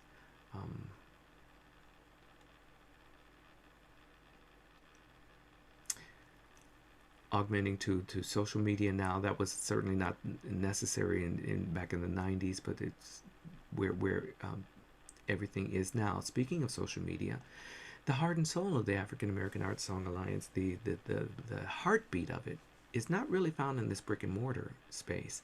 It's found in our discussion space on Facebook. So there's a group, the African American Art Song Alliance. We are in excess of 5,000 people from all stripes. Some of them more professional singers, and some of them amateurs or supporters, many scholars, pianists, and other people that show an interest. There is a firewall to make sure that the people that are there want to be there for this investigation, so no one's going to be trying to sell you sunglasses or other things that are off topic. It is searchable, especially by these popular topics. So if you wanted to go here and you were looking for information by female composers, you go here to popular topics and posts. You click on that, and it'll take you to things that have been earmarked as posts relevant to women composers.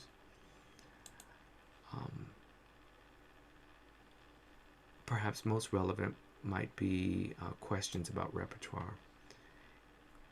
Questions other people have posed about repertoire may stir you to ask some other questions, or may answer your questions. But it gives you in real time interface with this community, and some of the most important people in this community. So Adolphus Hale is part of this community. Leslie Adams is part of this community. Richard Thompson is part of this community. Jacqueline Hairston is part of this community. And if you were to send a message, there's a way to connect with them fairly directly through this. In your search, I want to assist you with the Alliance is not alone. my good friend Louise Toppin is still the head of the Damus, and she has put together an amazing resource, an index, the African Diaspora Music Project. And this too is searchable. It's a searchable database. If we do our search, say we come in and say, I want to know what music is on here for soprano. Of course, that's going to be the most stuff. What's new, right?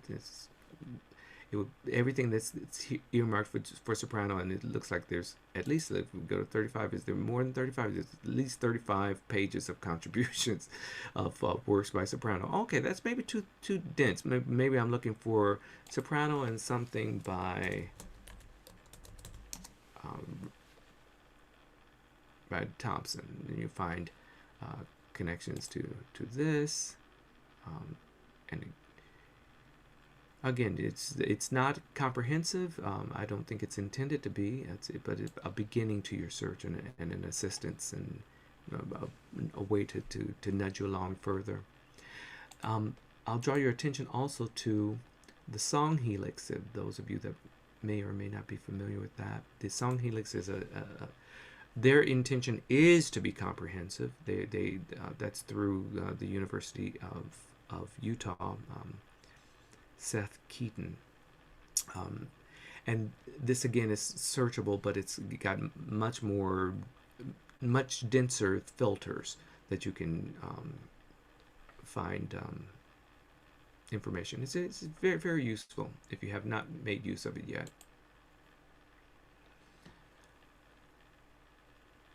And with that, I've talked about my advocacy for women composers. I made sure to everything that I have on the Alliance that's related to women composers, I put into this separate header so that you don't have to spend a lot of time ferreting things out, or just to assist you in some sort of way.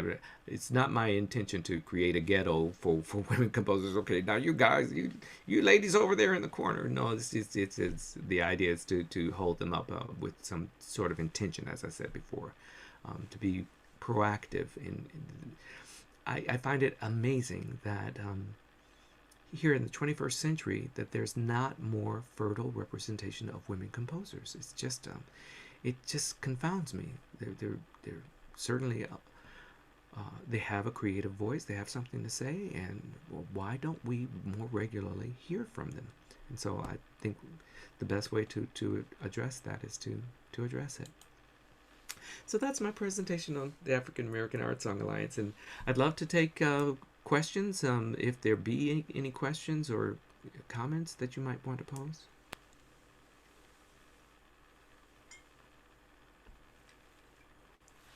So we have one question from Emma. Why don't you go ahead? Hi. Let me go ahead and lower my hand.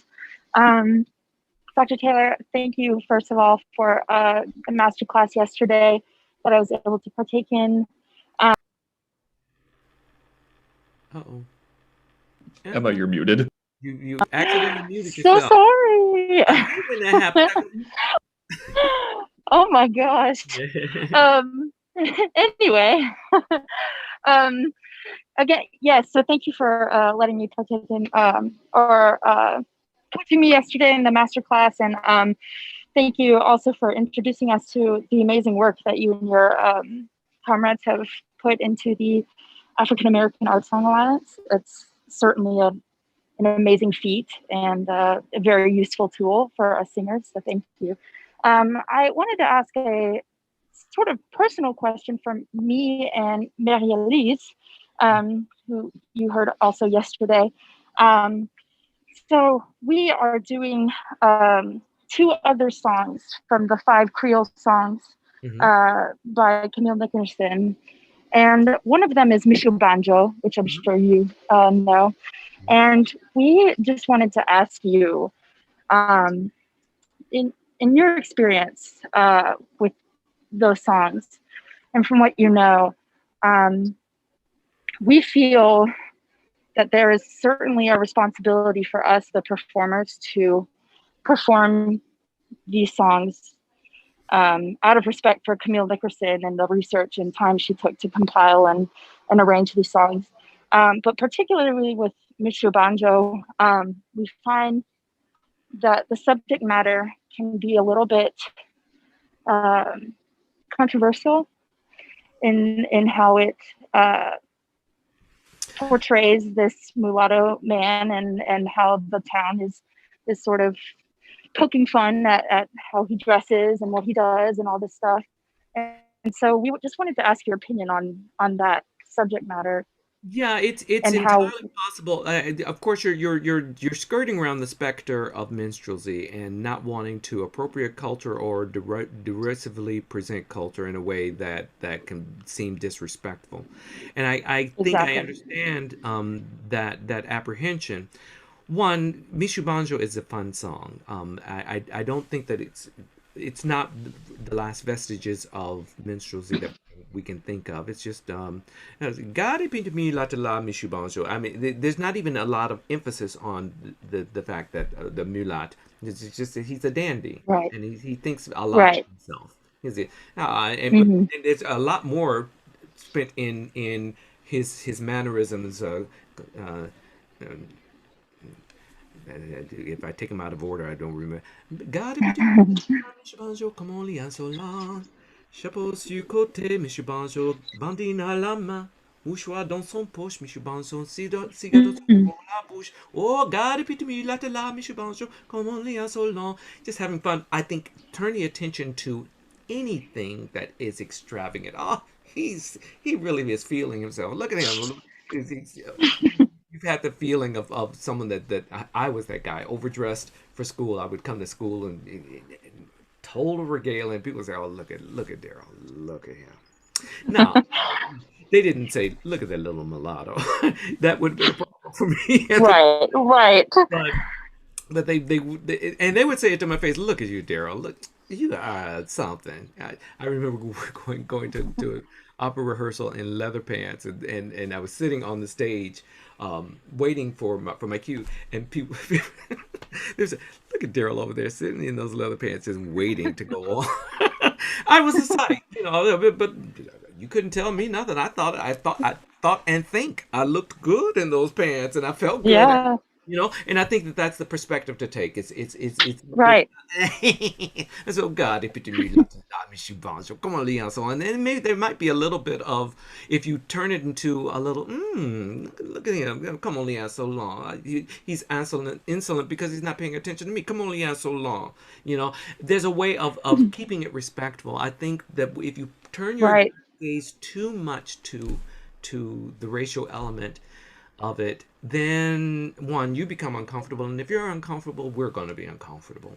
Right. But if you know you have done your due diligence, it is important, it's essential for all of this sort of thing. I would never present it's ridiculous, the notion. I would never present a Schubertiade with a Nazi flag. Right. Why? I mean, Nazism was, part of Austrian culture. I know, but it's disrespectful. It's inflammatory, and it shows a certain insensitivity that I would have. But do I have access to doing Schubert in a respectful way? Absolutely.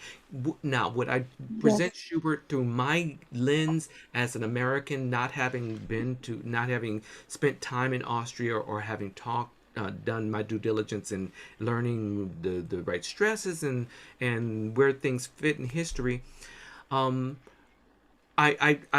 would be, the criticism I would receive would be appropriate if I didn't do my due diligence in taking those things. But I have to also say that if I do all of my due diligence with that, and I take these songs to Vienna, there are going to be some Viennese that are going to be uncomfortable. They're gonna say, why are you singing these?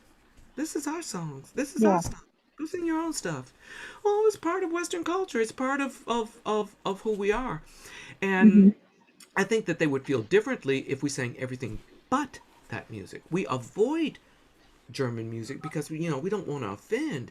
I think you'd be getting a different sort of take, especially if then that music started being relegated to the margins and stopped being performed on regularly in symphony halls and in concert halls. Said, wait a minute, we have this Absolutely. whole mark in our culture and history that you're ignoring. Why aren't you paying attention to this? Then you'd have a different sort of dynamic that would be at play. Yeah.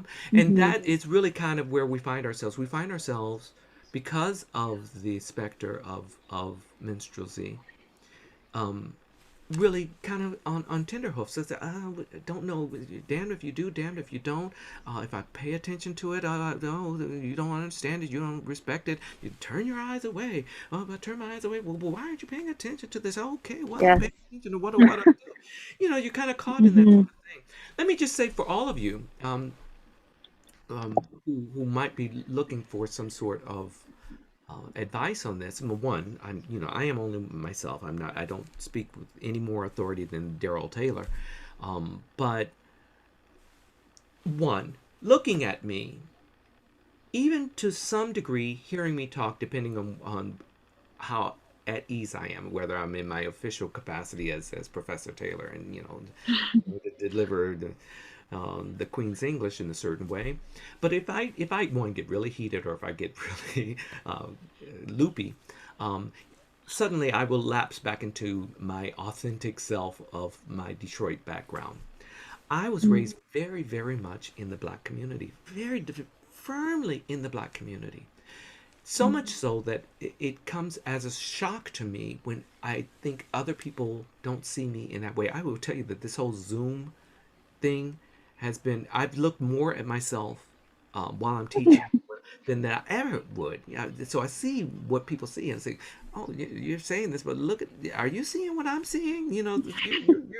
You are two shades off of this color spectrum from being, albino. So, yeah, and yet my internal dialogue does not say that in the least. But with that, when I walk into a certain space, some people can be ill at ease and have expressed displeasure when I sing music from a Black perspective. Now they don't know my story. They don't know the first thing about it. And I can only control my filter. I can't control everybody's filter around me. I can control my intention. This is what I mean by it. I hope. Listen, if it spurs conversation, let's have more conversation about this. Let's understand each other. I think that's a good place to be at. But I have, with my authentic bona fide credentials as a Black man, I've had people criticize me for singing Black like me. Just, you have some nerve singing Black like me. But what are you talking about? I'm a Black man. What's I was picked up for a concert. I was doing a concert in Budapest, and the presenters came to the airport to pick me up, and they asked very specifically for a Black person to do a program of Black music. And when they picked me, they said, "You're not Black." I said, "God, what you don't know. I mean, the level of ignorance I have to deal with. I mean, you don't know what you don't know. You don't know that we come in all shades, all hues, all kinds of expressions. And I will tell you, darling, Emma, I know Black people that look just like you, blue eyes included. So it's not all about the outward packages and about the what goes on the inside. And I know very, very dark people that outwardly express what you would think would be a very African-centric ideology that don't identify with that in the least. Don't think about it in the least. They don't want to don't even think of being me that way. I'm a person. I'm not a Black person. I'm a person. Well, you have to respect that as well. I know I probably give you more answer than you wanted, but I hope somewhere in there I gave you more some kernel of answer. Yes. Oh, yes. Even more so. So and thank you. I really enjoyed your performance. You're just a delightful singer, and I look forward to. Thank you. Thank you so much. Angela, go for it. Hi, Dr. Taylor. Thank you so much for joining us again Hi, today. Angela. And yesterday and this whole weekend, it's been a pleasure to hear everything that you've had to say. not only about, obviously about like African American art song and its performances, but also about like trusting ourselves as artists and trusting our own message that we want to put into the world. I find that particularly inspiring. And I think about like my own level of agency as someone who's like soon to graduate, go out into the world and start making a professional name, and how much artistic control I have over, over who I am. And the joy I feel of doing art song is that you have a lot of control about like the research that you do and the program that you have. And I'm wondering, as someone who has done not only like the individual art song presentation and research, but also like working with larger companies and working in operatic capacities, how have you gone about, I guess, bringing that same level of individual craft and individual artistic statement into a larger work, into a larger piece that has a lot more moving parts? Well, you what you present is it's textured and layered. So as a young person going out into the world, obviously you need to be very much concerned about building a good reputation. And you don't want to get out over your skis talking about your artistic individuality before you have established your network and your credentials. No conductor wants to hear from a young person that you know better than they do. There's not one conductor that I've ever worked with that wants to hear that. However, after you've built a certain body of work, and especially in a particular area,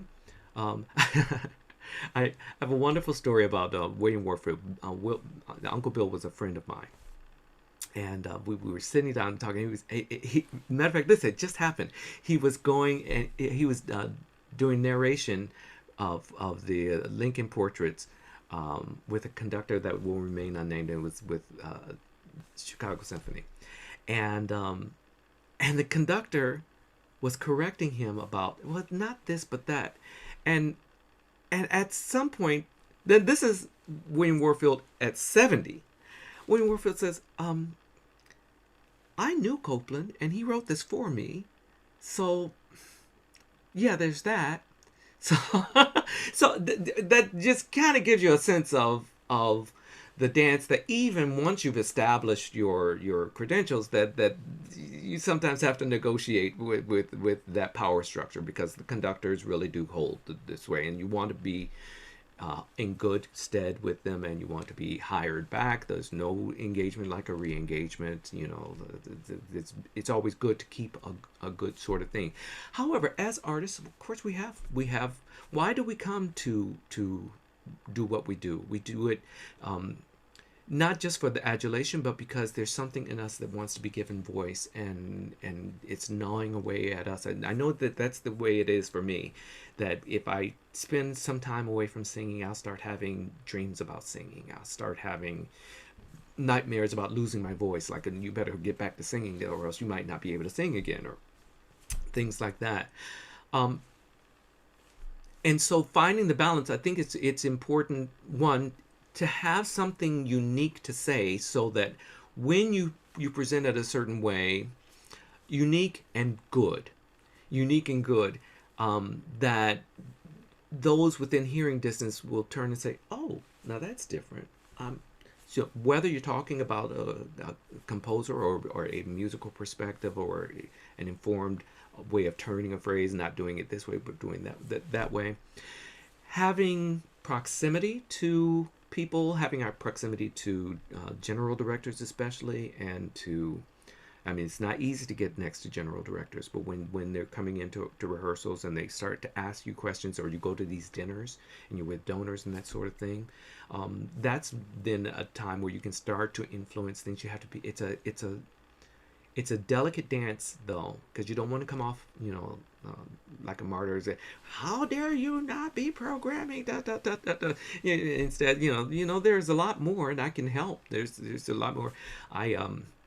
Once I have built a certain rapport, I might spend time with me. Say, can I have lunch with you sometime and just sit and talk with you about things that move me up?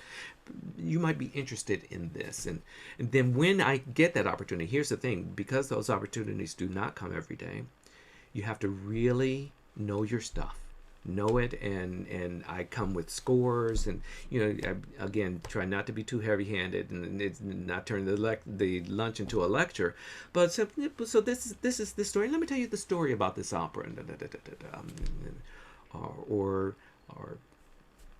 especially as a countertenor, there are no vest contracts for countertenors. There's no space, even in many competitions, they don't even put our category on the thing. We have to write in, where we exist, and so oftentimes we're fighting for legitimacy. Well, that also attends to other people who you leave off the fact that it's very easy for arts organizations to be lulled into this sense that they've done a diverse work because, after all, they presented somebody that was born in 1942. Yeah, but that's still a white man, and you're still the same lens. You're just doing exactly the same sort of thing. Yes, Lucas says he circles mezzo. Except I'm not a mezzo. I'm a countertenor. But I get you. What are you expecting to hear? It's going to be in this whole area. But yeah.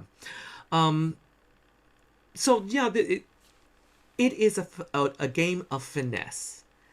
There are not a lot of prescribed measures of do this and then do this and then do the other thing.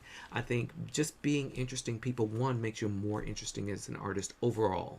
Just if you know everything there is to know about Verdi, that's great, that's terrific, that's wonderful. Yeah, but I'm looking at this other thing. Yeah, when I want to come to Verdi, I'll come to you. But having varied interests, and personally, I really enjoy architecture, and I enjoy dance, and I enjoy the visual arts, the paintings, and being able to talk to people on that level, or being able to elicit those sorts of ideas in your performance. It lends a certain distinctiveness to you, and makes you puts performance more in the citizen of the world sort of thing. And what I was saying before is so important, that you cannot understand humanity without understanding art. Art is the definition of humanity. Otherwise, we're machines. Much of what man can do, we can train machines to do, or we can train dolphins to do, or we can train, we talk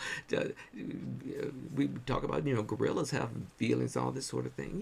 Yeah. But the discourse of what our inner dialogue and the resonance of who we are, many millennia after we have left this earth, will be found in our art. It will be in our connection to one another, or our distinction one from another.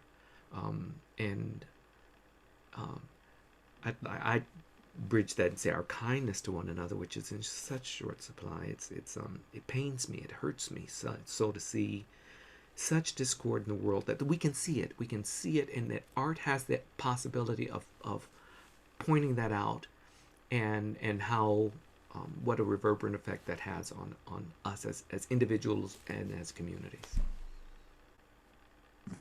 Thank you. Thank you, Emma. Angela, you're not Emma. Emma was the other girl.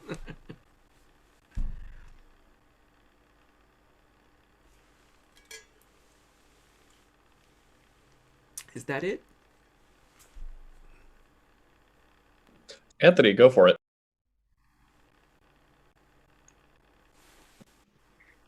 Hi, Dr. Taylor. Thank you so much for spending this weekend with us. Sí. Sono qui. Yes. It's been a privilege, pleasure to work with you and listen to you. Super fascinating. I love all the music that was done this weekend. It's I'm very interested in it, and I love to learn more about it and learn about the Art Song Alliance that you've created, and it's really amazing. I was gonna ask you about what you said before, and today, because I have heard your recordings as a tenor and also as a countertenor, and I love them both. And I was gonna ask you, what was that? How did that transition come about, or if you both, or if you still sing, both repertoires, or how is that for you now? So conventional wisdom used to say that countertenors came largely from baritones. There's usually baritones that become countertenors. Yes.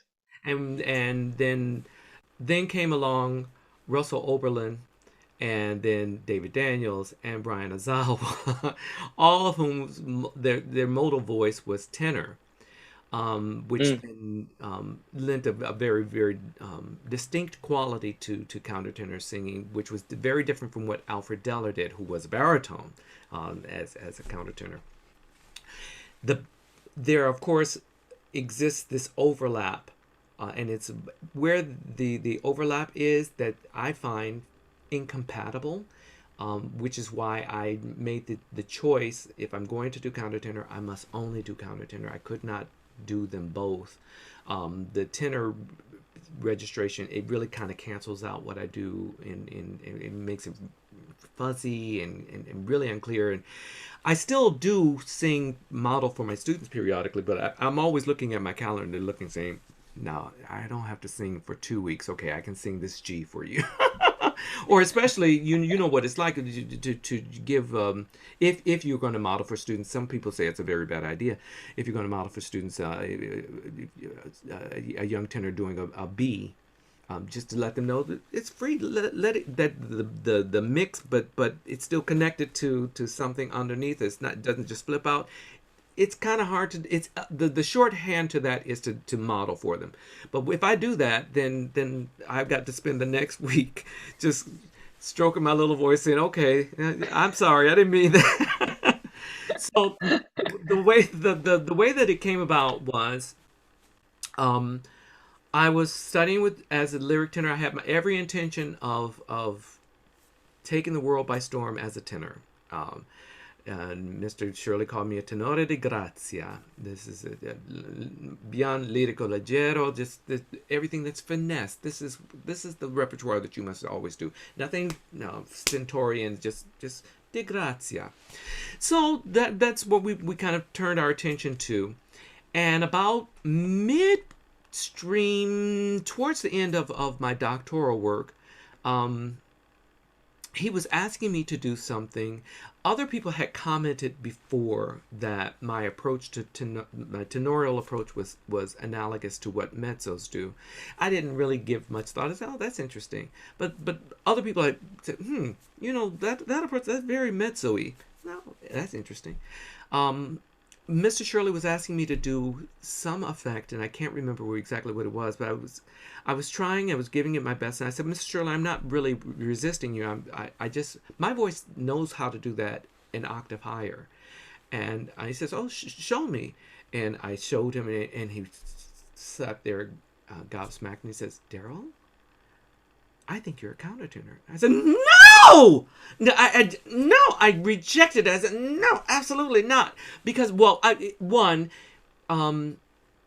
didn't know who Russell Oberlin was at that point. My idea of countertenor was Bowman or Deller or the English treatment of that. And so I had a very skewed view of what that was. And that wasn't where I was wanting to take my sound. Having grown up in Black church, I was not at all unfamiliar with head voice being used, and I've known countertenors that have sung in that sort of way, but that wasn't what I wanted to do at all, not even a little bit. And so I resisted that notion. Well, it was interesting. In the studio at the same time, in my very same studio at the same time, was David Daniels, who also was studying as a tenor. And he said the same thing to David, I think you're a countertenor. David listened to him. David wasn't hard-headed. David listened to him. And David went on and had the career that David had.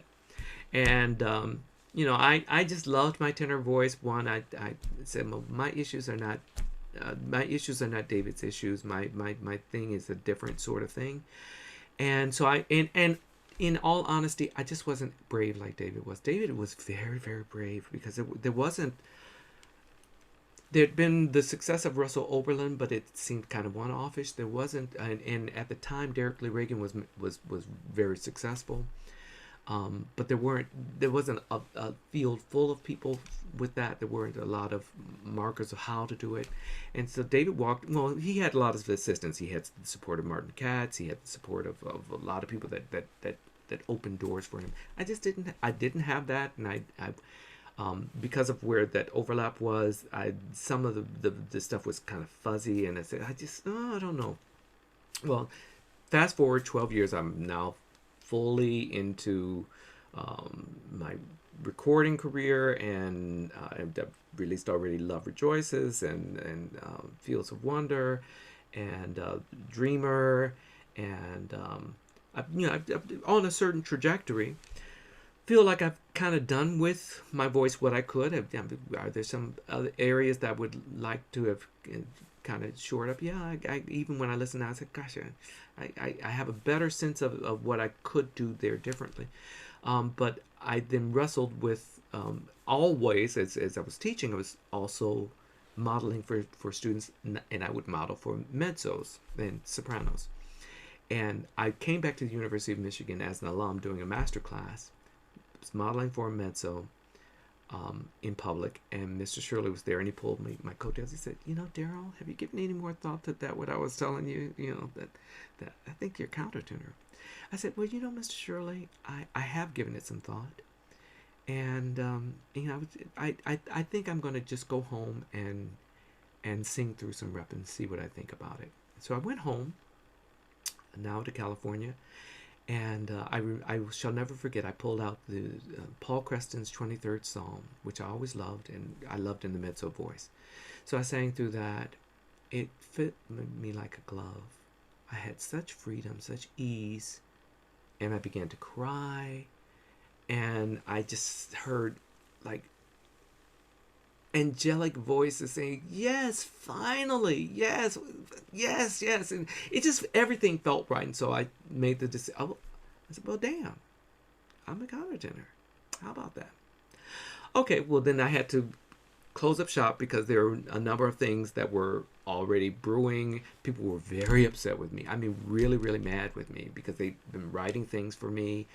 Richard Thompson's Mask in the Mirror, he had written for me, and I was supposed to do that. And I said, I'm so sorry, Richard, but if you can get it out before, it was April 2007. If you get it out before April 2007, I can still do it. But after April 2007, I won't be singing tenor anymore. Because it looks like I don't know myself. It looks like I'm not serious about this. And so from the mixed period was end of 2006 to 2007.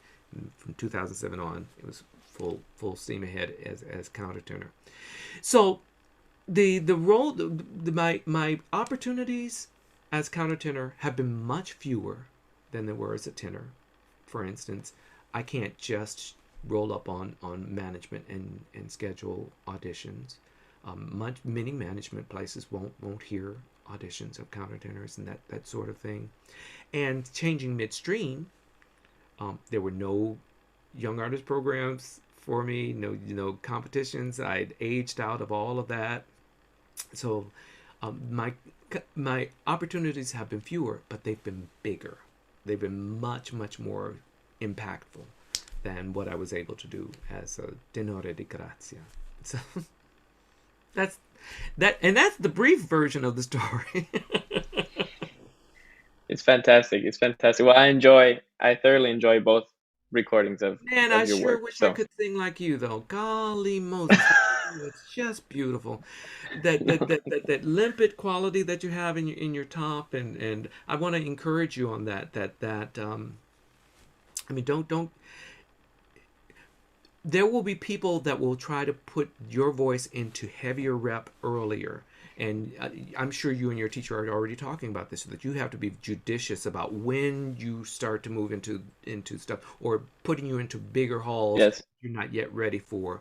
You let your voice find its footing. And I'd say, one of the lessons that I learned with playing with my head voice was that the countertenor thing has a certain tension. There's a certain tension that's always there, that is incompatible with your hookup, and that it would be better for you not to deal with it than to get your hookup confused. So, I mean, Thank you. if you were at all flirting with the idea of going back and forth, because I heard a little bit of that quality when you said, "Oh, Oh, I know that get my the all knife night out all because day. he's playing in my sandbox. This is." I know I had to pull out whatever that was in me for that. For the That's right. That's right. countertenor song. Yeah. Yeah. But You yeah. did that thing. I wrote to Damien and told him, "said you need to go and hear this guy sing your setting. I hope that he comes to it." Oh, I would love to share it with him. Of course. And by the way, I'm from Southern California, so Irvine is like my neck of the woods. I was born and raised Listen, in I will be Riverside. so upset So if you don't come and knock on my door and say hello. I will. I definitely will. Yeah. I'll be knocking. Okay. I'll be knocking. Thank you. Thank you, Anthony. All right, next we've got a question from Tanya. Hi. Hi. You kind of partially addressed this with Emma, but I just want to ask it in a little different way. So in vocal repertoire, singers are frequently representing other cultures, ethnicities, races, and other genders than their own. But in African American song literature, assuming a Black identity seems somehow more fraught due to the racial injustice of our country, past and present. So how do you feel about non-Black singing texts where there is specific reference to the physical identity of the narrator, like Langston Hughes' text set by Timlinsky, the Misery song, Black Gal Like Me's Got to Hear a Blues for Her Misery, or say Margaret Bond's song I Too, I Am the Darker Brother, and others like that? I'd say first, to make it concretely understood that not every work written by a Black composer comes from that perspective or is racially identified. George Walker said "Wild Nights," "Were I with Thee," Emily Dickinson, or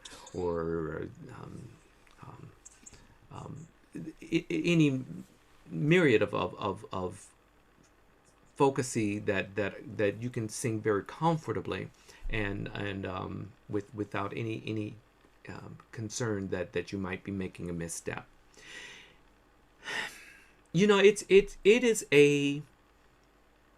It's a concern that we don't generally have to confront with other cultures, though there is a certain sensitization that's coming about now. So we used to say that, we don't have any problem with people, representing themselves as being a person of color and doing Aida, and we don't have a problem with people doing Turandot or Chocho-san or things like that. But there is a certain sensitivity and certain eyebrows are being raised, and I think rightly so, that we don't want to continue doing the same thing just because it's comfortable for us to do the same thing.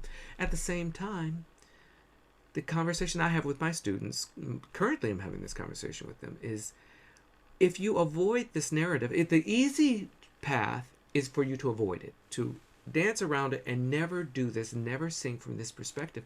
How do you build empathy? We as artists, how do we build empathy without really taking on that lens? And to do so in a respectful way, that's the delicate dance. It always is the delicate dance. And with the best of intentions and the best of preparation, as I said before, you will encounter some conflict. There are certain texts, I too is one of them, that if you are not rock solid in who you are and it's better for you to avoid that. There are certain things like, or spirituals like watch and pray. Mama, is Master gonna sell us tomorrow? I don't ever want to hear you singing that. I don't care how elevated you are. That is painful to watch you as a direct descendant representing that story. But come down, angels, trouble the water. Personally, the black community that I know has always been very big tent, very welcoming. Oh, come on in, have a seat, grab a plate. We don't stand on ceremony here. You're at home. It's always been very, very big tent. Where you would encounter difficulty is if in that largesse you then come in and say, now move your couch over here, or move out the way, I can't see the TV. Wait a minute, I invited you in, but I didn't invite you in to redistribute things. You know your place. You are an invited guest in this house. So that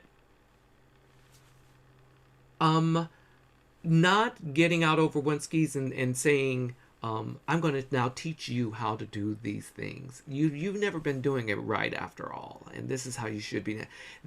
There you'll encounter some real pushback. Or if you don't understand the dynamic of what it is that you're presenting. We happen to be the only people in contemporaneous memory that were enslaved. Of course, slavery, I say that guardedly because slavery is a mindset.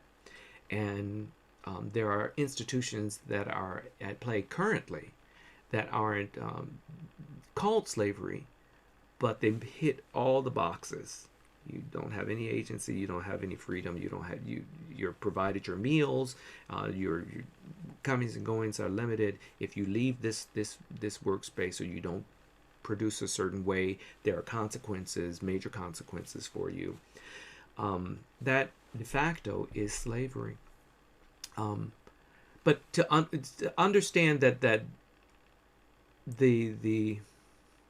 I think we'd be having a different situation if slavery had happened for 10 years, which in and of itself is 10 years too long. 10 years of slavery would be one thing.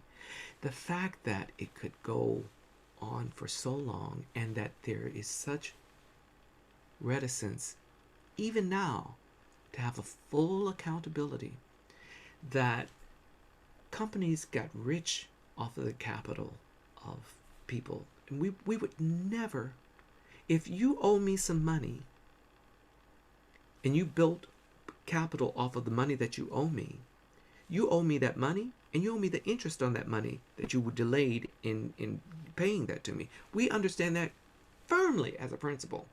If you got this for free, then you must compensate for it. If you got it for free and I didn't agree to give it to you, you took it from me, and but that also plays into the continuing difficulty that we have in embracing one another and in moving past. I have to tell you that there's no composer that I know, no black composer I know, that wakes up every morning and says, "Oh, good morning, it's great to be a black composer." Most don't want to be identified as a black composer. They want to be identified as a good composer. They want their music to be sung by many, many people. Yet there's that persistent thing that, well, how much discomfort is allowable? Tom Hampson and I were having a conversation about, he was talking about singing something from the feminine perspective, and said, well, I feel like I should have license to do this and that. I said, well, okay, Tom, you can do it, but just know some people are not going to be happy, and they're going to voice their discomfort with that, even as informed as you are, and as vaulted a position as you hold. There will be some people, so you can only imagine those of us peons underneath that, trying to craft some authentic voice out of this troubling landscape. Let's Tanya, you and I continue to talk about this, and you know, I'd be happy to have more of a personal dialogue with you about specific repertoire that you're thinking about doing, and in particularly, if there are some really compelling reason why you must do this. That Lottie Lehman wanted to do the Schöne Müllerin. It's from a masculine perspective. Had never been done by a woman. Well, why do you want to do it? Because I must do it. And she insisted on doing it. She insisted on doing it. We have a better, or at least a different sense of gender assignment and the fluidity of gender now than was held in the 19th century or even the 20th century. And let's hope that that same evolution of understanding and appreciation and ability to sing from various perspectives will assign itself to this last vestige of elitism, this last vestige of hurt and pain in the world. Thank you so much. I would love to keep talking with you about this. Very invited. Thanks. Darryl, do you have time for one more question? Zabriel has had his hand up for a little bit, but then absolutely. I'm going to cut us off so that you can go rest. Well, I'm going to breach decorum because I've run out of water in my little decanter, and so I'm going to go ahead and pose your question. First, I'd like to say thank you, Dr. Taylor, for coming and helping us this weekend. I feel that this weekend was very enlightening, and I feel as though I left the masterclass as a better artist than I came. Well, you walked in a pretty doggone good artist. So. Thank you. Our stories on how we discovered our voice are kind of similar. And you were actually the first recording of a countertenor that I've heard. I listened to your To a Brown Girl Dead by Margaret Bonds. Oh. And that was the first countertenor voice I ever heard. So this is a very full circle moment for me. Which has, I use a lot of chest in that too. A lot of chest, yes. My question is, I listened to that and I listened to the song that was commissioned for you, Lord, I'll Go. And I was just wondering if there are composers that are writing music for countertenors specifically. And do you think that that mezzo songs or songs that are transposed that we usually have to sing are interpreted different than written because we're not mezzos or sopranos? Yeah, no, it's always so much more empowering when something is written specifically for countertenor voice, because then you're not feeling like you're wearing someone else's skin. You can wear your own skin. You know, the castrati were in vogue for a long time, and even through Mozart's day, he wrote things for castrati. For instance, the Exultate Jubilate was written for a man to sing, you know, and so that there's that it's in his ear. But the idea of a countertenor doing Cherubino, he could have written that role for castrato. He opted to write it for mezzo because there was a certain color that he wanted. That was very specific, and so that you wrestle with that sort of thing. To more succinctly to your question, are the composers that are writing for countertenors? There are some that are more enamored of the Fach than others, but my own experience has been that. So I'll tell you a funny story. Adolphus Hellstork was at the 2012 Alliance Conference, and we had done this big concert of his songs, and it was very successful. And I went up to him and I said, well, "What things have you written for countertenor?" And he says, "Well, I can't say that I have written for countertenor." And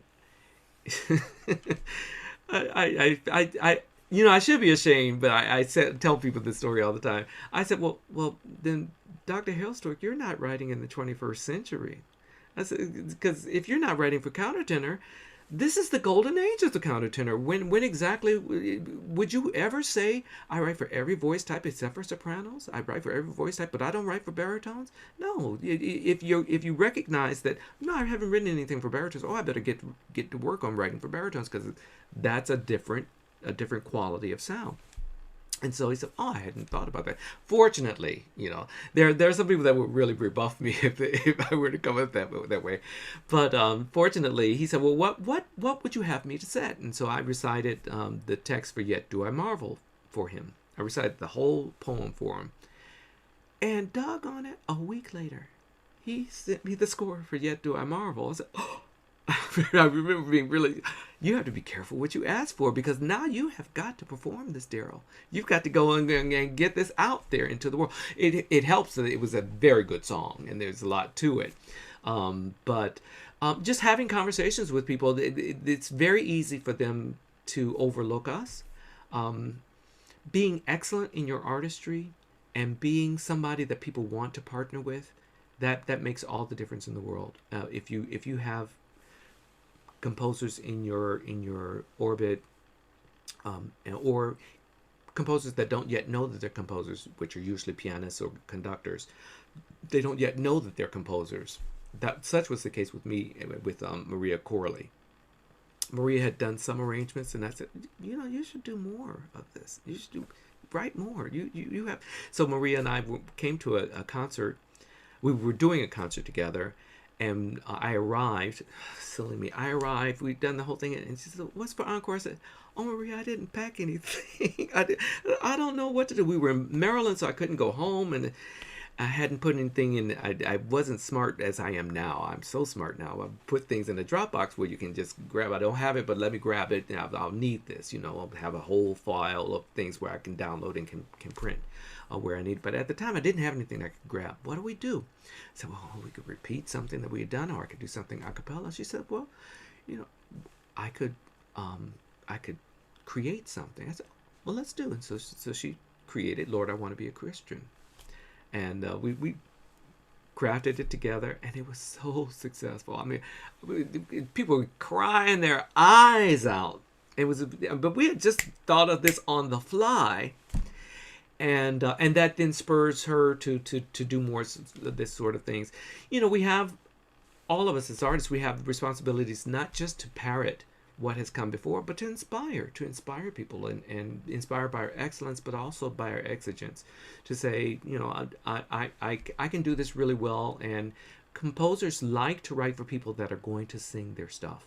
If you know that you've got a series of concerts and there are going to be performance opportunities, composers are much more inclined to write for you, specifically for you. Or if you have a relationship with a particular symphony, or you have a relationship with a particular arts organization or recording company, they're more inclined to write for you, because it's not going to just sit on the shelf somewhere. It's going to get out and done. Such has been the case for me. I think composers are happy to write for me because I do perform their stuff, and I perform it a lot. If you've written something for me, I'm going to perform it a number of times, and I'm going to put a video out of it, and that symmetry, that working together, that cynicism of working together is really important. Love Rejoices, the recording I did of Leslie Adams, I think was successful largely. One can say the quality of artistry was a part of its success for sure, but no small part of that was Leslie Adams being a big advocate and working really hard and partnering with it. And so that building those symbiotic relationships is really really important. And recognizing, here's the important things that say that your career starts when you take yourself seriously. That's when your career begins. It doesn't magically begin when you graduate. When you start taking yourself seriously, then Leontyne Price's bio for years, her professional bio, will reflect back on her student days as when she sang Alice Ford with the Juilliard Opera. Why? Because it was that important. Yeah, it wasn't that it was she debuted that role. No, it was that important a role for her, and the mindset of taking oneself. If you consider that Mozart wrote Bastiano when he was 9 years old. Debussy wrote Bossuet when he was 16. Langston Hughes wrote Negro Speaks the Rivers when he was 19. You know, their careers had begun. Their careers had begun. Nothing magical about someone signing you up for people are far more inclined to sign you up because your career is already in process. So taking yourself seriously, that also means that once your career is started, you have to be careful about what things you post and what things people are saying about you. Be very, very careful. Listen, take my life as your model. Very careful about the relationships you're building with your colleagues now. They will follow you for the rest of your career. They can be a launch pad, or it can be something that you have to overcome later on. So be serious. This is not just for you, Zay. This is for all of you. Be serious. Show up on time. Show up informed. Show up inquisitive. Be brilliant when people don't expect you to be brilliant. Yeah. Dig into spaces that that your teacher hadn't indicated for you, and make them say, "Oh, gosh, I didn't know you could do that." Don't wait for them. We don't have magic buttons to push and turn you on. You come in turned on. If you come to the lesson turned on, you'll get a lot more from the teacher than if you were sitting back and saying, "Now, impress me. Show me what you know." Oh, no. You'll get arpeggios and roulades and things for days there, but you won't get inspiration from that. So take yourself seriously and build those relationships, and recognize, you know, the path for all countertenors is rough.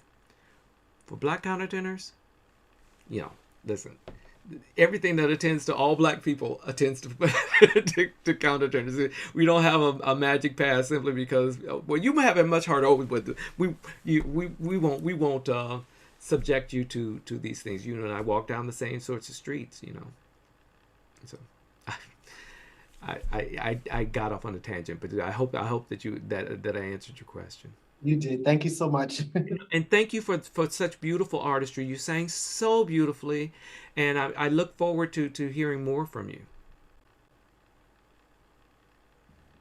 Darryl, I can't thank you enough. I can't. I'm going to try, but I can't. For everything you gave us today and yesterday, and for your ongoing work as a champion for this repertoire, we send you the biggest, loudest thank you and big hugs and kisses.